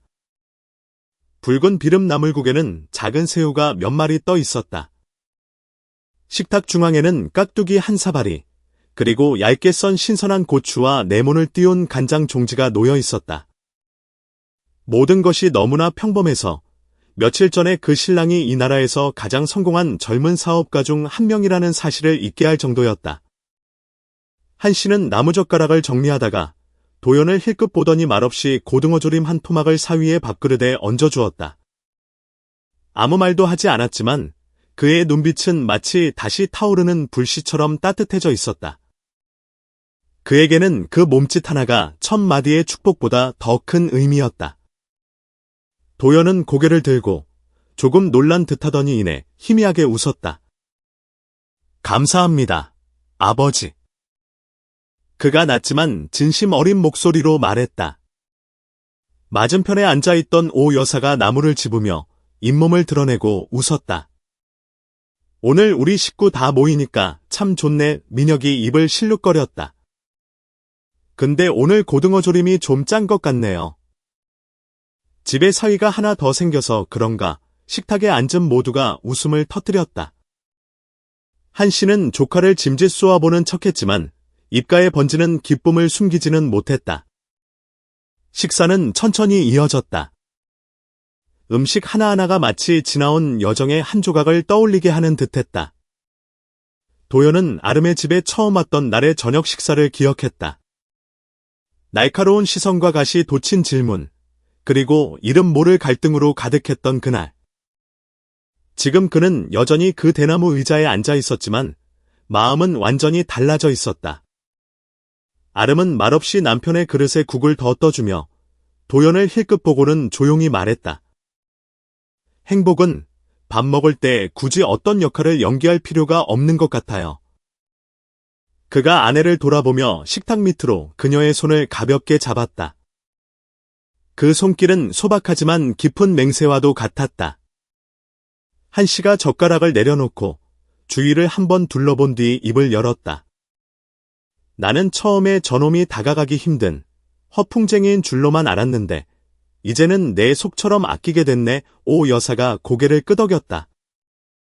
누가 알았겠어요. 그때 영감이 저놈이 뭔가를 숨긴다고 했을 때 나도 좀 의심했지. 그래도 다행이야. 우리 집은 아무것도 잃지 않았는데 이렇게 듬직한 사위까지 하나 얻었으니까. 도연이 고개를 숙였다. 그의 눈이 반짝였다. 저는 가진 것 없이 진심뿐입니다. 부모님께서 저를 가족처럼 여겨주신다면 누구도 후회하게 만들지 않겠습니다. 민혁이 거들었다. 나중에 두 분 다 제가 이 모든 걸 지켜본 증인이라는 거 잊지 마세요. 누가 첫 번째로 가게를 물려받든 제 몫은 챙겨주셔야 합니다. 저녁 그림자가 드리워질 때쯤 식사가 끝났다. 도연은 아름, 민혁과 함께 뒷마당으로 가 설거지를 했다. 그의 손이 이가 살짝 나간 그릇들을 하나하나 씻어내고 낡은 행주로 닦아냈다. 그의 눈빛은 잠시 먼 곳을 향했지만 더 이상 무겁지는 않았다. 민혁의 손에서 미끄러진 그릇 하나가 시멘트 바닥에 떨어져 쨍그랑 소리를 냈다. 세 사람은 서로를 쳐다보더니 웃음을 터뜨렸다. 정리가 끝난 후 도연은 팻마루에 앉아 마당으로 쏟아지는 저녁 노을을 바라보고 있었다. 한씨가 옆에 앉아 말없이 담배에 불을 붙였다. 담배 연기가 바닷바람을 타고 천천히 피어올랐다. 시골의 짙은 향기였다. 모든 게 다행히 잘 풀렸네. 한씨가 문득 말했다. 도연은 대답하지 않고 그저 침묵했다. 잠시 후 그가 돌아보며 조용히 말했다. 저는 두려워서 마음을 떠봤습니다. 이제는 평생 진심으로 살겠습니다. 한씨는 대답하지 않았지만 도연의 어깨에 손을 얹고 가볍게 쥐었다. 그것만으로도 서로의 마음을 이해하기에 충분했다. 결혼식 후에 그 저녁 식사는 촛불도 파티도 없었지만 수많은 우여곡절을 겪은 한 이야기의 가장 아름다운 결말이었고 동시에 사람들이 진심으로 살고 진심으로 사랑하며 소박한 것들의 가치를 소중히 여기는 새로운 여정의 시작이었다. 제가 이 험난한 세상을 살면서 배운 것이 하나 있습니다. 사람은 돈이 많지 않아도 살 수 있지만 반드시 진실되게 살아야 한다는 것입니다. 이 이야기에서 성도연은 마음을 떠보기 위해 가난한 척했지만 결국 그 자신도 깨닫게 됩니다. 진심은 시험할 필요가 없다는 것을, 그저 자신의 모습 그대로 살아가면 시간이 모든 것을 증명해준다는 것을 말입니다. 저는 한때 소중한 것을 이용당하지 않기 위해 숨겨야 한다고 생각했습니다. 하지만 나중에서야 깨달았습니다. 진정한 가치는 숨기거나 과시하는 데 있는 것이 아니라 그것을 다른 사람에게 어떻게 베푸느냐에 달려있다는 것을요.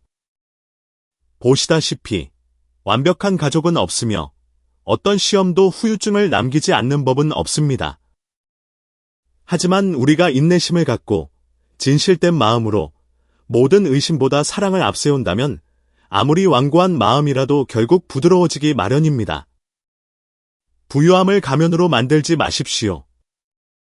과거의 상처가 당신을 모든 것을 의심하는 사람으로 만들게 두지 마십시오.